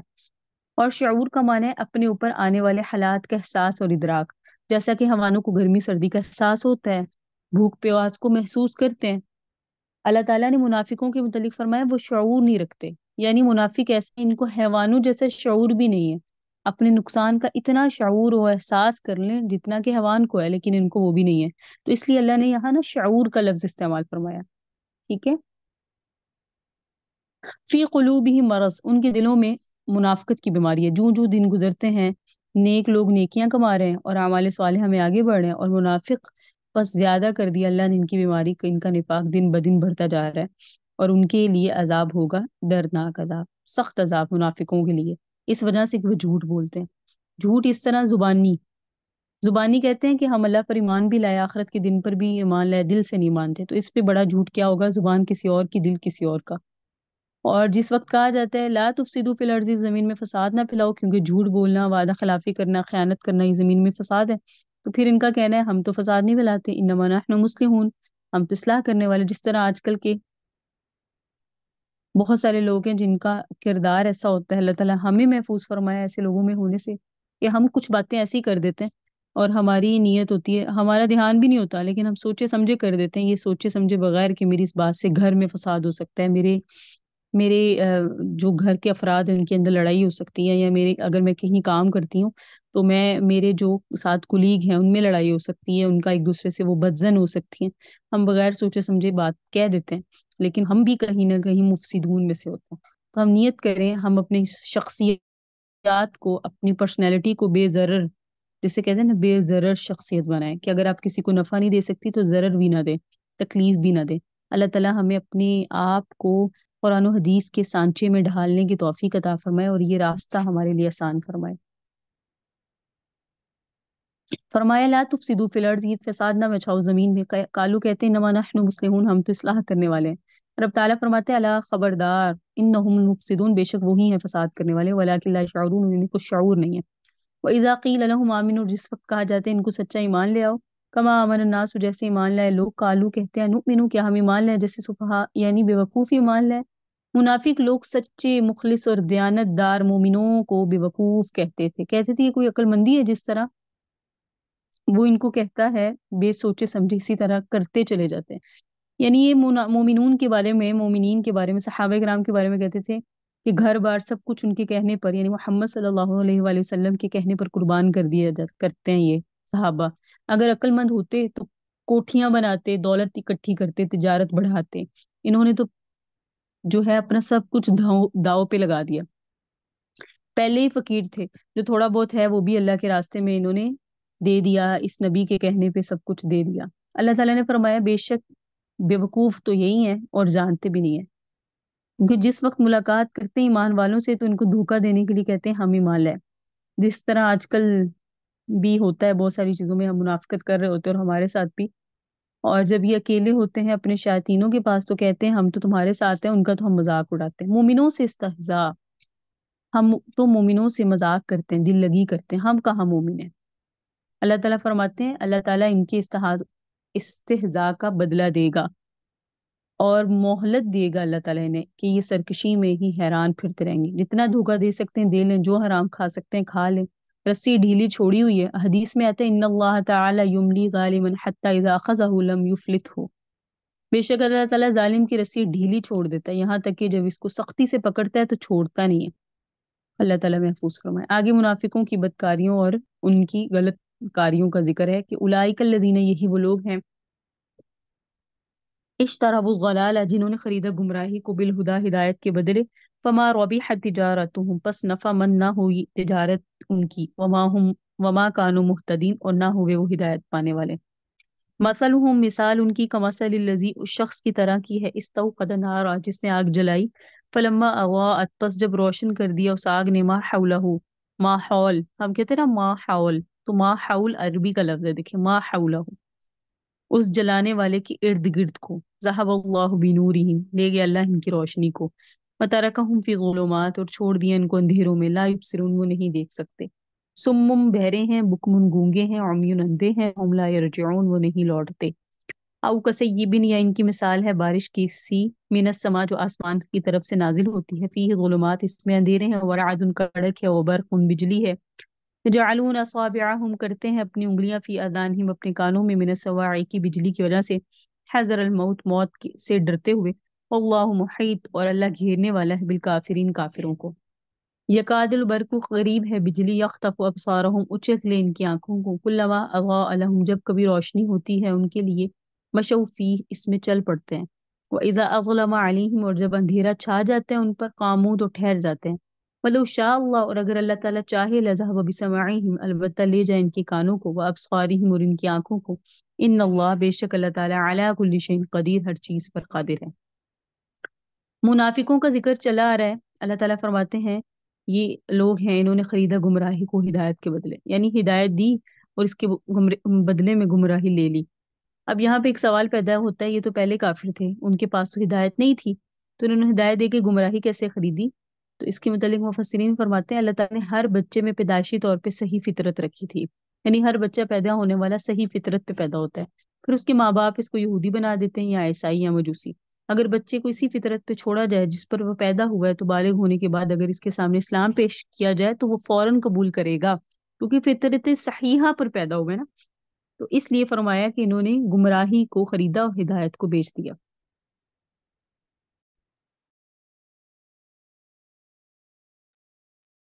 فرمایا نفع مند نہ ہوئی تجارت ان کو، کیونکہ تجارت تو ہوتی ہے فائدے کے لیے، اور انہوں نے اچھی چیز کے بدلے بری چیز لے لی، یہ تو بڑے خسارے کا سودا ہوا، اور نہ ہوئے وہ ہدایت پانے والے۔ اگر اللہ نے دو مثالوں کے آگے اللہ نے دو مثالوں کے ذریعے ان کی حالت کو بیان کیا ہے۔ پہلی یہ کہ مثال ان کی اس شخص کی طرح ہے جس نے اندھیرے اور تاریکی میں آگ جلائی تاکہ اس کی روشنی سے فائدہ حاصل کرے، جب روشن کر دیا اس آگ نے اس جلانے والے کے ارد گرد کو اور وہ خوش ہو گیا کہ روشنی ہو گئی، تو اچانک آندھی اور طوفان آیا، اس نے بجھا دی اس آگ کو اور لے گیا اللہ تعالیٰ اس کی روشنی کو، نہ وہ آگے کے رہے نہ پیچھے کے رہے، اور چھوڑ دیا ان کو اندھیروں میں اور وہ نہیں دیکھ سکتے۔ یہ مثال اس طرح فٹ آتی ہے کہ یہ منافق کفر شرک کے اندھیروں میں پھنسے ہوئے ہیں۔ تو جس طرح اندھیرے میں پھنسا ہوا آدمی آگ جلاتا ہے کہ اس کی روشنی سے فائدہ اٹھائے، اسی طرح انہوں نے کلمہ پڑھا تاکہ اس سے فائدہ اٹھائیں، چنانچہ اس سے ان کو مال غنیمت ملا، زکاتیں ملی، صدقات اور خیراتیں ملی، مسلمانوں کی سختی سے بچے، زبانی کلمہ پڑھنے سے ان کو یہ سب کچھ حاصل ہوا، مگر کتنی دیر تک؟ صرف سانس نکلنے کے وقت تک۔ اس روشنی نے نہ تو ان کا ساتھ قبر میں دیا نہ حشر میں دیا۔ اگر وہ کلمہ اخلاص کے ساتھ پڑھتے تو ہمیشہ کے لیے سعادت ہے۔ اب جب اللہ تعالیٰ ان کی جان نکال لے گا تو اندھیرے میں رہ جائیں گے۔ اللہ نے فرمایا یہ بہرے ہیں، گونگے ہیں، اندھے ہیں۔ اس کا مطلب یہ نہیں کہ دنیا میں جتنے کافر و منافق ہیں وہ نہ سنتے ہیں، نہ بولتے ہیں، نہ دیکھ سکتے ہیں، بلکہ مطلب یہ وہ حق بات سننے سے بہرے ہیں، حق بات کہنے سے گونگے ہیں، حق کے نشانات دیکھنے سے اندھے ہیں، جیسا کہ ہمارے بہت سارے ایسے معاملات ہوتے ہیں جس میں ہم اندھے بہرے گونگے بن جاتے ہیں۔ زمین، آسمان، چاند، سورج، ستارے، پہاڑ، دریا، سب ان کو نظر تو آتے ہیں، مگر کمزوروں پر ظلم ہوتا ہے ان کو نظر نہیں آتا۔ غریب اور مظلوم عوام کی غربت اور بے کسی ان کو نظر نہیں آتی، لوگوں کی تکلیفوں اور پریشانیوں کو نہیں دیکھ سکتے، اسی طرح یہ اندھے ہیں۔ آج سے تقریباً 60 سال پہلے کی بات ہے، جامع مسجد تھی ایک، اس میں ایک بزرگ تھے عبد القدیر صاحب، اور وہ کچھ عرصہ ہوا کہ ان کی وفات ہوئی، اللہ تعالیٰ ان کی مغفرت فرمائے۔ ایک وقت ایسا آئے گا، وہ فرمایا کرتے تھے کہ لوگوں پر ایک وقت ایسا آئے گا کہ ایسے لوگ حکمرانی کریں گے جو صم و بکم و عمین ہوں گے، یعنی بہرے گونگے اور اندھے ہوں گے۔ تو جب ان سے پوچھا کہ کیا ان کے پاس وہ آنکھ والے ہوں گے، کان والے ہوں گے، بولنے والے ہوں گے، یعنی وہ اندھے بہرے گونگے ہوں گے، تو کیا ان کی کان، آنکھ اور بولنے کی صلاحیت نہیں ہوگی؟ تو انہوں نے بتایا نہیں، وہ حق بات کو آنکھ، کان، زبان سب کچھ ہوگا، لیکن وہ لوگ اندھوں، بہروں، گونگوں کو وہ لوگ ہوں گے جن کو حق بات نہ دیکھ سکیں گے، نہ کہہ سکیں گے، نہ بول سکیں گے، اور ایسے اندھے، بہروں، گونگوں کو ہی لوگ اپنا بادشاہ بنائیں گے اور اپنا حکمران بنا لیں گے، کیونکہ بنانے والے بھی اندھے، بہرے، گونگے ہوں گے۔ اللہ تعالیٰ محفوظ فرمائے۔ منافقین کی دوسری مثال ہے کہ ان کی مثال بارش کی سی ہے جو آسمان کی طرف سے نازل ہوتی ہے، اس میں اندھیرے ہیں۔ ظاہری بات ہے جب بارش ہوتی ہے تو اس وقت اندھیرا سا چھا جاتا ہے نا، بادل آتے ہیں، ورعدن، کڑک ہے، وہ برقن، اور بجلی ہے۔ اللہ کی طرف سے، اللہ تعالیٰ کی طرف سے روحانی بارش نازل ہوئی قرآن کریم کی شکل میں ہم سب پر، اس میں کفر پر جو وعیدیں ہیں وہ اور عذاب کا ذکر ہے، اس کو تشبیہ دی گئی ہے کڑک کے ساتھ۔ بارش کون سی ہے؟ جو ہم پہ، آپ پر، میرے پہ نازل ہوئی، اللہ تعالیٰ کا قرآن، اور اس میں جو کڑک ہے وہ کیا ہے؟ کفر پر جو وعیدیں آئی ہیں، عذاب کا ذکر ہے۔ اور قرآن کریم کی جو حقانیت کی دلائل ہے وہ برق ہے، یعنی بجلی ہے، چمک ہے۔ یعنی جب قرآن کریم نازل ہوا ہر طرف کفر کی تاریکی چھائی تھی، تو قرآن کریم نے کفر و شرک پر وعیدیں سنائی، اور قرآن کریم میں بڑے واضح دلائل ہیں جن میں حق اور باطل میں تمیز ہو سکے۔ لیکن جب دلائل کی بجلی چمکتی ہے تو یہ منافق یجعلون اصابعہم کرتے ہیں، یعنی ڈالتے ہیں اپنی انگلیاں، فی آذانہم اپنے کانوں میں، من الصواعق بجلی کی وجہ سے، کیونکہ جب بجلی گرتی ہے تو اس سے آدمی بھی مر جاتے ہیں اور جانور بھی، اور بھی بڑا نقصان ہوتا ہے۔ تو یہ قرآن کریم کے دلائل کو بجلی سمجھتے ہیں، حذر الموت، موت کے ڈر سے ایسا کرتے ہیں۔ ان میں طاقت نہیں ہے کہ قرآن کی آیتیں سنیں، اس لیے کانوں میں انگلیاں دے دیتے ہیں۔ اور 7ویں پارے میں آتا ہے وَهُمْ يَنْهَوْنَ عَنْهُ وَيَنْأَوْنَ عَنْهُ، کہ وہ کافر قرآن پاک کو سننے سے منع کرتے ہیں، اور جو خود قرآن کریم سے دور بھاگتے ہیں اور کہتے ہیں لا تسمعوا لهذا القرآن، نہ سنو اس قرآن کو جب قرآن کی تلاوت ہو رہی ہو، وَالْغَوْا فِيهِ، شور مچاؤ تاکہ کوئی اور بھی نہ سن سکے۔ اللہ معاف فرمائے۔ وَاللَّهُ مُحِيطٌ بِالْكَافِرِينَ، اللہ گھیرنے والا ہے کافروں کو، قدرت کے لحاظ سے بھی اللہ گھیر لے گا اور علم کے اعتبار سے بھی گھیرے گا۔ تو اللہ نے فرمایا قریب ہے وہ بجلی، اچک لے ان کی آنکھوں کو، وہ بجلی اتنی تیز ہے کہ ان کی آنکھوں کی روشنی کو ختم کر دے۔ حکماں نے لکھا ہے جب بجلی چمکے اس کی طرف نہ دیکھو، اور طبیبوں میں نے لکھا ہے کہ اس کی چمک اتنی تیز ہوتی ہے کہ اس کی طرف دیکھنے سے بینائی ختم ہو جاتی ہے۔ اسی طرح سورج گرہن ہو تو اس وقت سورج کی طرف دیکھنے سے بھی بینائی ختم ہو جاتی ہے۔ نظام قدرت بڑا عجیب ہے۔ جب کبھی روشنی ہوتی ہے ان کے لیے بجلی کے چمکنے سے مشوفی، تو اس میں چل پڑتے ہیں، وَإِذَا ظَلَمَ، اور جب اندھیرا چھا جاتا ہے، قاموا، تو ٹھہر جاتے ہیں۔ اور بعض حضرات نے اس کا مطلب یہ بھی بیان کیا ان منافقوں کو جب مال غنیمت میں سے یا صدقہ خیرات اور مال زکوٰۃ میں سے کچھ مل جاتا ہے تو اس کی چمک سے فائدہ اٹھاتے ہوئے ساتھ پڑتے ہیں، ساتھ چل پڑتے ہیں اور کہتے ہیں ہم تمہارے ساتھ ہیں، اور جب کچھ نہیں ملتا تو اندھیرا چھا جاتا ہے تو ٹھہر جاتے ہیں اور کافروں کو کہتے ہیں ان معکم، ہم تو تمہارے ساتھ ہیں۔ یہ منافقوں کے بارے میں اللہ تعالیٰ نے فرمایا ولو شاء اللہ، اور اگر اللہ چاہے لذهب بسمعہم، ان کی کانوں کو بھی لے جائے، وابصارہم، ان کی آنکھوں کو بھی لے جائے، ان اللہ علی کل شیء قدیر، بے شک اللہ تو ہر چیز پر قادر ہے۔ یا ایہا الناس، اے لوگو، اعبدوا ربکم، عبادت کرو اپنے رب کی، الذی خلقکم، جس نے تم کو پیدا کیا، والذین من قبلکم، اور ان لوگوں کو بھی جو تم سے پہلے ہوئے، لعلکم تتقون، تاکہ تم بچ جاؤ۔ الذی، وہ ذات، جعل لکم الارض فراش، جس نے بنایا تمہارے لیے زمین کو بچھونا، والسماء بناء، اور آسمان کو بنایا چھت، وانزل من السماء ماء، اس نے اتارا آسمان کی طرف سے پانی، واخرج بہ، اور پھر اس نے نکالے اس پانی کے ذریعے من الثمرات، پھل، رزقا لکم، تمہارے لیے روزی، فلا تجعلوا للہ اندازا، پس نہ بناؤ اللہ کے ساتھ شریک، وانتم تعلمون، جبکہ تم جانتے ہو۔ وَإِن كُنتُمْ فِي رَيْبٍ، اور اگر تم شک میں ہو، مما، اس چیز کے بارے میں، نزلنا علی عبدنا، جو تاری ہم نے اپنے بندے پر، فأتوا بسورۃ من مثلہ، پس لاؤ تم کوئی صورت اس جیسی، وادعوا شہداءکم، اور بلا لو اپنے امدادیوں کو بھی، من دون اللہ، اللہ کو چھوڑ کر، ان کنتم صادقین، اگر تم سچے ہو۔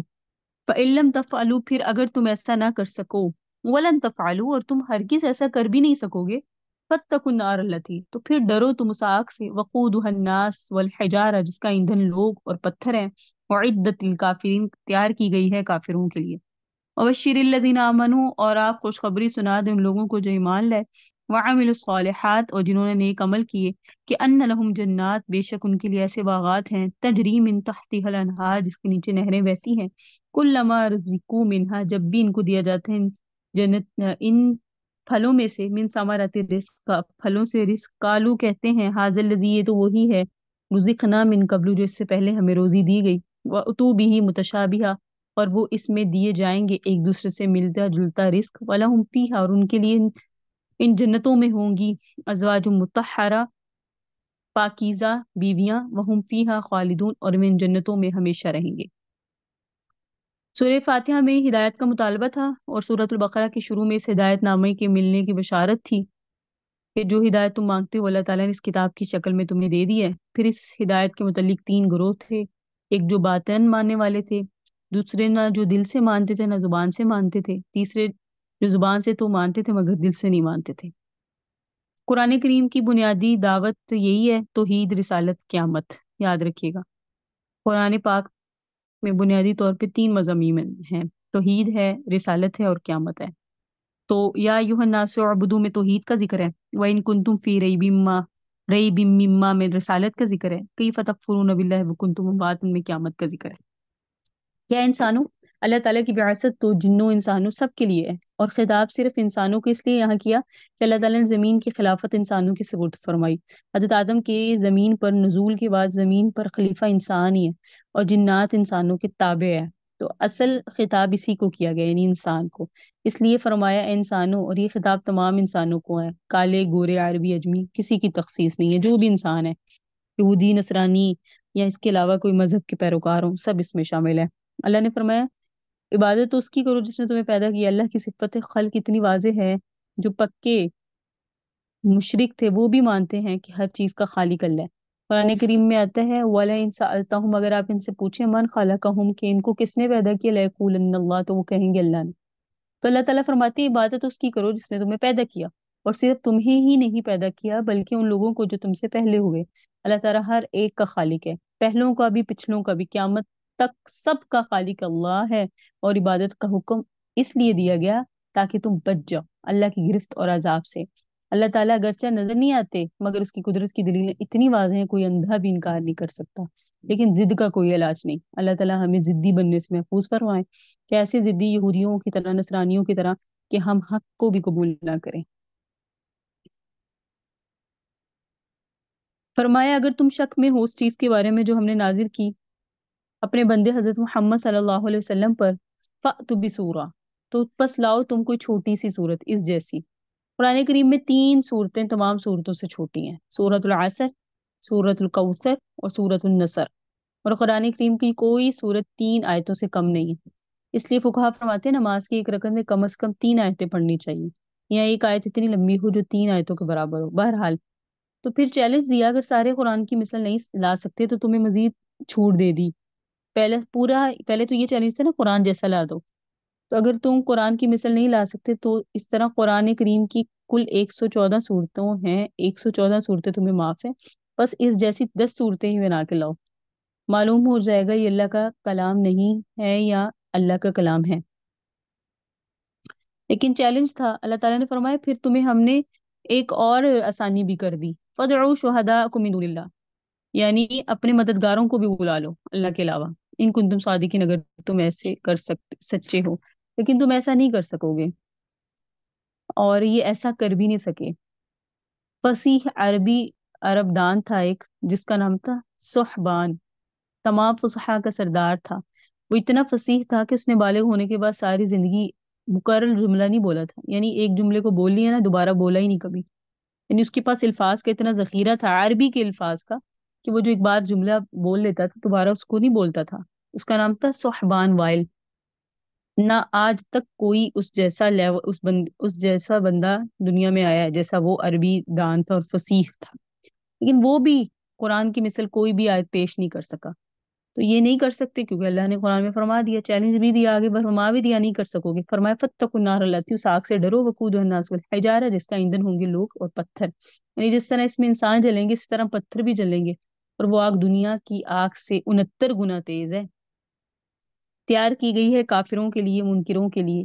یہ کافروں کا انجام تھا. آگے مومنوں کی بشارتیں آئی ہیں. وَبَشِّرِ الَّذِينَ آمَنُوا، اور خوشخبری سنا دیجیے ان لوگوں کو جو ایمان لے اور جنہوں نے نیک عمل کیے، کہ ان کے لیے باغات ہیں جس کے نیچے نہریں ہیں. جب کبھی ان کو دیا جائے گا ان جنتوں میں پھل سے رزق، تو کہیں گے یہ تو وہی ہے جو اس سے پہلے ہمیں روزی دی گئی. مثلا تیسرے دن جو پھل ملے گا اس کی شکل و صورت وہی ہوگی جو داخل ہونے کے بعد دوسرے دن ملا تھا، مگر ذائقہ الگ الگ ہوگا اور لذت روز بروز بڑھتی جائے گی. پہلے دن کے پھل کا جو ذائقہ ہوگا دوسرے دن کا اس سے زیادہ ہوگا، تیسرے دن کا اس سے زیادہ ہوگا، اس طرح روز بروز بڑھتا جائے گا.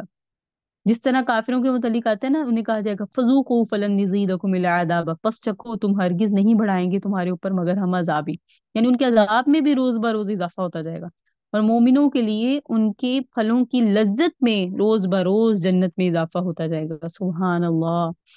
اور ان کے لیے ان جنتوں میں جوڑے ہوں گے پاکیزہ، یعنی ایمان والوں کو وہاں حوریں بھی ملیں گی اور دنیا والی عورتیں بھی ملیں گی، اور ان کا درجہ حوروں سے بھی زیادہ ہوگا.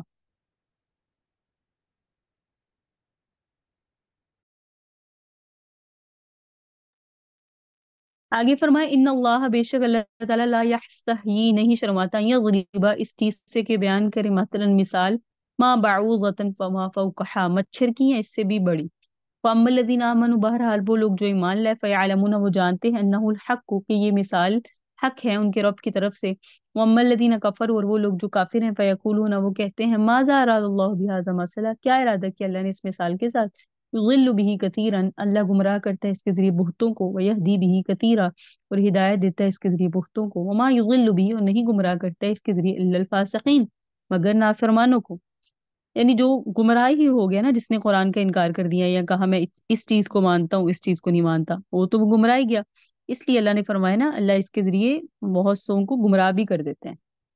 الذین ینقضون عہد اللہ، نافرمان ہیں وہ جو توڑتے ہیں اللہ کے عہد کو، من بعد میثاقہ، اس کو مضبوط کرنے کے بعد، ویقطعون، اور توڑتے ہیں، ما امر اللہ، اس چیز کو جس کے بارے میں اللہ نے حکم دیا، ان یوصلہ، کہ اس کو جوڑا جائے، ویفسدون فی الارض، اور فساد مچاتے ہیں زمین میں، اولئک هم الخاسرون، یہی لوگ نقصان اٹھانے والے ہیں. کیف تکفرون باللہ، کیسے تم انکار کرتے ہو اللہ کا، وکنتم امواتا، حالانکہ تم تو بے جان تھے، فاحیاکم، اللہ نے تم کو زندہ کیا، ثم یمیتکم، پھر اللہ تمہیں مارے گا، ثم یحییکم، پھر اللہ تمہیں زندہ کرے گا، ثم الیہ ترجعون، پھر اللہ ہی کی طرف تم لوٹ کے جاؤ گے.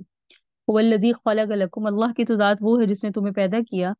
اچھا جی، پیدا کیا ما فی الارض جمیعا، اور ہر وہ چیز جو زمین میں ہے ساری کی ساری اللہ نے بنائی. ثم استوی الی السماء، پھر اس نے ارادہ کیا آسمان کی طرف، فسواہن، پس برابر کر دیا ان کو، یعنی ساتوں آسمانوں کو بھی، سبع سماوات، 7 آسمانوں کو، وہو بکل شیء علیم، اور اللہ ہر چیز کو جانتا ہے. اس رکوع میں اللہ تعالیٰ نے 3 چیزیں بیان فرمائی ہیں، توحید، رسالت اور معاد. اللہ تعالیٰ نے پھر چیلنج دیا، اگر تمہیں شک ہے اس قرآن کے بارے میں جو ہم نے اپنے بندے حضرت محمد صلی اللہ علیہ وسلم پر نازل فرمایا تھا، تو قرآن کریم کی 114 صورتوں میں سے کسی ایک چھوٹی سی صورتوں کی مثل کوئی صورت لے آؤ. پھر فرمایا اگر تم لوگ عربی اور فصیح بلیغ ہونے کے باوجود سب مل کر بھی نہ لا سکو اور تم ہرگز نہیں لا سکو گے تو یاد رکھو جہنم کی آگ جو ہے اس کا ایندھن لوگ اور پتھر ہیں، اس میں تم بھی جا سکتے ہو. ٹھیک ہے. پھر آگے اللہ تعالیٰ نے جو یہاں سے بیان فرمائی بات کہ ان اللہ لا یستحیی ان یضرب مثلا ما بعوضۃ فما فوقها، یہ بات سمجھیے کہ اللہ تعالیٰ قرآن کریم کی عام فہم مثالیں جو ہے نا اس میں مختلف چیزوں کا ذکر ہے، جیسے لحم الخنزیر، خنزیر کا گوشت، اس کا بھی ذکر ہے. پھر اللہ تعالیٰ نے بعض جگہ نا بیان کیا ذبابہ، ذباب کہتے ہیں مکھی کو. پھر اللہ تعالیٰ نے بعض جگہ بیان کیا عنکبوت، مکڑی کو، سورت کا نام بھی عنکبوت. اور اسی طرح اللہ تعالیٰ نے مختلف مثالیں دی ہیں، قلب کا بھی ذکر آتا ہے. تو یہ جب قرآن اللہ تعالیٰ کا کلام ہے تو اس میں ان چیزوں کا ذکر بھی آیا ہے. تو جو مشرکین مکہ تھے وہ کہتے تھے کہ اللہ تعالیٰ نے ان چیزوں کا ذکر کیوں کیا، یہ تو بڑی حقیر اور ادنا اور یہ چیزیں ایسی ہیں، ہم تو ان کا تلفظ نہیں کرتے، تو اللہ نے کیوں ایسی مثالیں دی ہیں، اللہ کو کیا ضرورت تھی. تو اللہ نے فرمایا دیکھو ان اللہ لا یستحیی، اللہ نہیں شرماتا بیان کرنے سے کوئی بھی چیز. فرض کرو اگر مچھر کی ہو یا اس سے بھی باریک چیز ہو یا تمہارے نزدیک وہ کمتر چیز ہو، حقیر چیز ہو، لیکن اللہ نے جب مثالیں بیان کرنی ہے، سمجھانی ہے، تو اللہ ان چیزوں کا ذکر کرتے ہیں. حضرت عیسیٰ کے زمانے میں یہودیوں کے جو عالم تھے نا انہوں نے دین کا نقشہ بگاڑ دیا تھا، جس طرح آج کل بھی کچھ لوگوں نے بدعت کر کے بگاڑ دیا ہوا ہے. یہودی اس طرح کرتے تھے، چھوٹی باتوں کی طرف توجہ دیتے تھے لیکن بڑی باتوں کی پرواہ نہیں کرتے تھے. حضرت عیسیٰ نے ان کو سمجھانے کے لیے فرمایا تم مچھروں کو چھانٹتے ہو اور اونٹوں کو نگلتے ہو، یعنی چھوٹی باتوں کا خیال کرتے ہو اور بڑی باتوں کی طرف توجہ نہیں دیتے. سیم اسی طرح جب قرآن میں آیات نازل فرمائی اللہ تعالیٰ نے مختلف، تو جو مشرکین مکہ تھے وہ اہم باتوں کی طرف تو دھیان نہیں دیتے تھے، لیکن جہاں انہیں کوئی بات جو ہے نا نہ سمجھنے والی ہوتی تھی، یعنی جس کی کوئی اتنی اہم ضرورت نہیں ہوتی تھی، اس میں وہ جو ہے نا اختلاف لے کے بیٹھ جاتے تھے. تو یہاں اس معاملے کو بیان کیا گیا کہ تم یہ کیا، یہ کوئی عقل کی بات ہے کہ تم جو ہے وہ مچھروں کو تو چھانٹ لیتے ہو، علیحدہ کر لیتے ہو، اور اونٹوں کو نگل جاتے ہو. صحیح. تو یہاں اس طرف اللہ تعالیٰ نے بیان فرمایا اور فرمایا وہ لوگ جو ایمان لائے بس وہ جانتے ہیں کہ یہ جو مثالیں ہیں، چاہے اس میں عنکبوت کا ذکر ہو، مچھر کا ہو، مکڑی کا ہو، مکھی کا ہو، وہ سب اللہ تعالیٰ کی طرف سے ہیں اور حق ہیں. لیکن جو کافر ہیں وہ ان چیزوں کی بحث میں پڑ جاتے ہیں. تو یہ جو ہے نا ان کے دل کے ٹیڑھ پن کی دلیل ہے. اور اللہ نے فرمایا اس قرآن کے ذریعے گمراہ بھی بہت ہوتے ہیں، تو یہ گمراہوں کی صف میں شامل ہو گئے. تو فاسقین کی پہلی صفت اللہ نے پھر آگے بیان کی الذین ینقضون عہد اللہ، فاسق، فاجر اور نافرمان وہ ہیں جو توڑتے ہیں اللہ کے عہد کو اس کے مضبوط کرنے کے بعد. اچھا، سوال یہ اس عہد سے کون سا عہد مراد ہے؟ تو اس عہد سے مراد وہ عہد ہے جو اللہ تعالیٰ نے عالم ارواح میں تمام انسانوں سے لیا تھا. حضرت آدم سے لے کر آخری انسان تک جو بھی اللہ تعالیٰ کے علم میں پیدا ہونے والے تھے، چیونٹیوں کی مانند سب کو اللہ نے ظاہر فرمایا، ان کو عقل اور شعور دیا. پھر ان سے پوچھا الستو بربکم، کیا میں تمہارا رب نہیں ہوں؟ قالوا بلا، سب نے کہا کیوں نہیں، آپ ہمارے رب ہیں. تو یہ بیان ہوا. تو اس کو عہد لست کہتے ہیں، جس کے متعلق اللہ فرما رہے ہیں کہ کافروں نے اس کو، منافقین نے اس کو کیا کر دیا، توڑ دیا. جن کے حافظے کمزور ہیں ان کو تو یہ یاد نہیں ہے، اور جن کے حافظے مضبوط ہیں انہیں عہد الست یاد ہے. چنانچہ حضرت علی کے بارے میں آتا ہے، وہ فرمایا کرتے تھے مجھے الست والا عہد یاد ہے. اسی طرح حضرت سہیل بن عبداللہ رحمہ اللہ اولیاء میں سے گزرے ہیں، وہ بھی فرماتے ہیں کہ مجھے عہد یاد ہے. اور کئی بزرگ فرماتے ہیں الست والا عہد ہمیں یاد ہے. سبحان اللہ. ہمارے حافظوں کا تو خیر اللہ معاف فرمائے، ہمیں تو یہ بھی نہیں یاد کہ ہم نے کل کھانے میں کیا بنایا تھا. ہمارے حافظے کمزور ہیں، لیکن اللہ والے کچھ ایسے ہوتے ہیں کہ ان کے دل اتنے پاک صاف ہوتے ہیں کہ آج بھی کچھ لوگ ایسے موجود ہوتے ہیں دنیا میں جنہیں عہد الست یاد ہے. تو فاسقین کی پہلی نشانی کہ وہ اللہ کے عہد کو توڑتے ہیں. فاسقین کی دوسری صفت کیا ہے؟ وہ توڑتے ہیں اس چیز کو جس کے بارے میں اللہ نے حکم دیا کہ اس کو جوڑا جائے. اللہ تعالیٰ نے حکم دیا اپنا تعلق میرے ساتھ جوڑو، میرے پیغمبروں کے ساتھ جوڑو، میری کتابوں کے ساتھ جوڑو، اپنے رشتہ داروں کے ساتھ جوڑو، صلہ رحمی کرو. یہ نہ اللہ کے ساتھ جوڑتے ہیں، نہ اس کے پیغمبروں کے ساتھ، نہ اس کی کتابوں کے ساتھ، نہ رشتہ داروں کے ساتھ. صلہ رحمی کے بجائے قطع رحمی کرتے ہیں. ہم بھی اگر ایسے کرتے ہیں تو ہم بھی منافقین ہیں. اپنا تجزیہ ہم سب خود کریں گے، ٹھیک ہے. تیسری صفت ہے فساد مچاتے ہیں زمین میں، خلاف شریعت کام کرتے ہیں، جھوٹ بولتے ہیں، چوریاں کرتے ہیں، قتل، زنا، جوا کھیلتے ہیں. تمام چیزیں فساد فی الارض ہے. ناپ تول میں کمی کرتے ہیں، ملاوٹ کرتے ہیں. ملاوٹ کا تو یہ حال ہے نمک، مرچ، ہلدی، دودھ، گھی تک کی کوئی چیز خالص نہیں ملتی. تو دنیا میں فساد ہی فساد ہے. اس کا نتیجہ کیا ہے؟ اللہ نے فرمایا یہی لوگ ہیں نقصان اٹھانے والے۔ یہاں تک توحید، رسالت اور قرآن مجید پر اعتراض کا جواب دیا گیا۔ آگے آیا معاد، قیامت کی آخرت کی طرف لوٹ کے جانا۔ فرمایا کیف تکفرون باللہ، کیسے تم انکار کرتے ہو اللہ کا، یعنی اس کی قدرت، اس کے احکامات کا۔ وکنتم اموات، تم تو بے جان تھے۔ رحم مادر میں تخلیق انسان کی کیفیت یہ ہوتی ہے کہ 40 دن تک نطفہ ہی رہتا ہے، پھر خون کا لوتھڑا بنتا ہے، پھر لوتھڑا گوشت کا ٹکڑا بن جاتا ہے، پھر گوشت کا ٹکڑا ہڈیاں بن جاتا ہے، پھر ہڈیوں پر گوشت چڑھ جاتا ہے۔ جب انسانی شکل بن گئی تو 4 ماہ بعد اس میں روح ڈالی جاتی ہے، ٹھیک ہے، اب اس میں جان آئے گی۔ اور اس نے ماں کے پیٹ میں نقل و حرکت شروع کی۔ اللہ تعالیٰ نے اس کی خوراک کا انتظام اس طرح کیا، حیض والی نالی کا اس کی ناف کے ساتھ تعلق کر دیا، ماں کے بدن کے ساتھ اس کو جوڑ دیا، اس کے ذریعے اس کو خوراک ملتی ہے۔ جان پڑنے کے بعد 5 ماہ تک ماں کے پیٹ میں رہتا ہے، سانس بھی لیتا ہے، خوراک بھی مل رہی ہوتی ہے۔ تو یہ جو تعلق اس کا رہتا ہے یہ اللہ تعالیٰ کرتے ہیں۔ تو اللہ تعالیٰ انسان کو بتا رہے ہیں کہ خدا کی قدرت دیکھو۔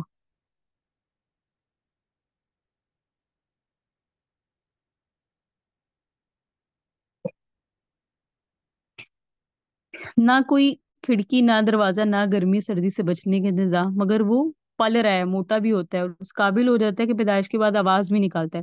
جبکہ دنیا میں حالت یہ ہے کہ گرمی میں چھوٹے سے کمرے کی کھڑکیاں، روشن دان، دروازے بند کر دے تو انسان کے لیے سانس لینا دشوار ہو جاتا ہے۔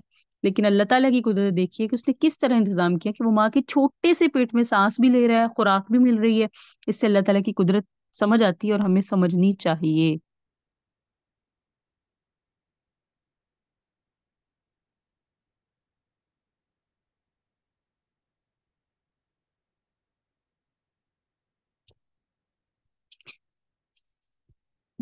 پھر فرمایا فَأَحْيَاكُمْ، اللہ تعالیٰ نے تمہیں زندہ کیا، ماں کے پیٹ میں جان ڈالی، ثُمَّ يُمِيتُكُمْ، پھر تمہیں مارے گا، ثُمَّ يُحْيِيكُمْ، پھر تمہیں قبر میں زندہ کرے گا۔ قبر کی زندگی جو ہے نا، امام راضی فرماتے ہیں اس زندگی سے مراد قبر کی زندگی ہے۔ انسان جب فوت ہوتا ہے تو اس کی روح نکل جاتی ہے، پھر جب قبر میں دفن کر دیا جائے گا تو عاد روحہ فی جسدہ، اس کی روح اس کے جسم میں ڈالی جاتی ہے۔ فرشتے آ جاتے ہیں، اس سے پوچھتے ہیں ہمارا ابو کا، تمہارا رب کون ہے؟ من نبیو کا، تمہارا نبی کون ہے؟ ما دینو کا، تم کس دین پہ تھے؟ وہ سوالوں کو سمجھتا بھی ہے، جواب بھی دیتا ہے۔ اس کے بعد اگر نیک ہے تو اس کی قبر میں جو راحت اور آرام ملتا ہے اس کو وہ سمجھتا بھی ہے، محسوس بھی کرتا ہے، اور اگر بد ہے تو اس کو جو سزا ملتی ہے اس کو بھی وہ سمجھتا ہے اور محسوس کرتا ہے۔ پھر اللہ نے فرمایا ثم الیہ ترجعون، پھر اسی کی طرف تم لوٹائے جاؤ گے، قیامت قائم کی جائے گی، تمام کی تمام دنیا اللہ تعالیٰ کے سامنے پیش ہوگی، رتی رتی کا حساب ہوگا، دودھ کا دودھ، پانی کا پانی ہوگا۔ اللہ تعالیٰ ہمیں اس وقت کی رسوائی سے محفوظ فرمائے۔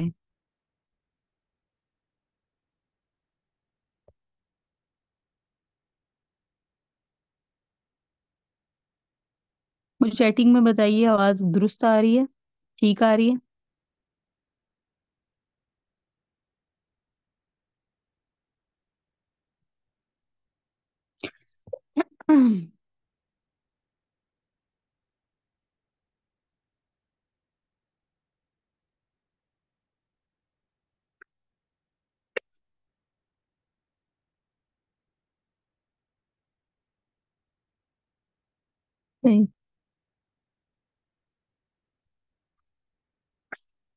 اللہ تعالیٰ نے فرمایا هو الذی خلق لکم، اللہ کی ذات وہی ہے جس نے پیدا کیا تمہارے فائدے کے لیے، ما فی الارض جمیعا، جو کچھ زمین میں ہے سارا، زمین میں جو کچھ ہے انسان کے فائدے کے لیے ہے، اور یہ سب انسان کے لیے پیدا کیا گیا ہے۔ دیکھیں آپ کے ارد گرد ابھی آپ محسوس کر سکتی ہیں جتنی چیزیں پڑی ہوئی ہیں وہ اللہ نے آپ کے لیے فائدے کے لیے پیدا کی ہیں، اللہ نے آپ کے فائدے کے لیے استعمال کے لیے پیدا کی ہیں۔ ان پر اللہ کا شکر ہمیں دن رات کئی بار کرتے رہنا چاہیے، اور اگر شکر کریں گے تو وہ انشاءاللہ اضافی والی ہوں گی، یعنی ان میں اللہ اضافہ فرمائیں گے۔ پھر اس نے ارادہ کیا آسمان کی طرف، زمین کی طرح آسمان بھی اللہ تعالیٰ نے بنائے اور برابر کر دیے ان کو 7 آسمان اپنی قدرت سے۔ یہ تمام چیزیں زمین آسمان اللہ تعالیٰ نے تمہارے فائدے کے لیے بنائی، یعنی میرے اور آپ کے فائدے کے لیے بنائی، اور ہر وہ چیز کو اللہ خوب جانتا ہے جو چیز اس کے علم اور قدرت سے قدرت میں ہے، اور کوئی چیز بھی اللہ کے علم اور قدرت سے باہر نہیں ہے۔ وَإِذْ قَالَ رَبُّكَ، جب فرمایا آپ کے رب نے، للملائکۃ، فرشتوں کو، انی جاعل بے شک میں بنانے والا ہوں، فی الارض خلیفہ، زمین میں نائب۔ قالوا، کہا فرشتوں نے، اتجعل فیہا، کہ آپ زمین میں نائب بنائیں گے، ایسا نائب، من یفسد فیہا، جو زمین میں فساد مچائے گا، ویسفک الدماء، زمین میں خون بہائے گا،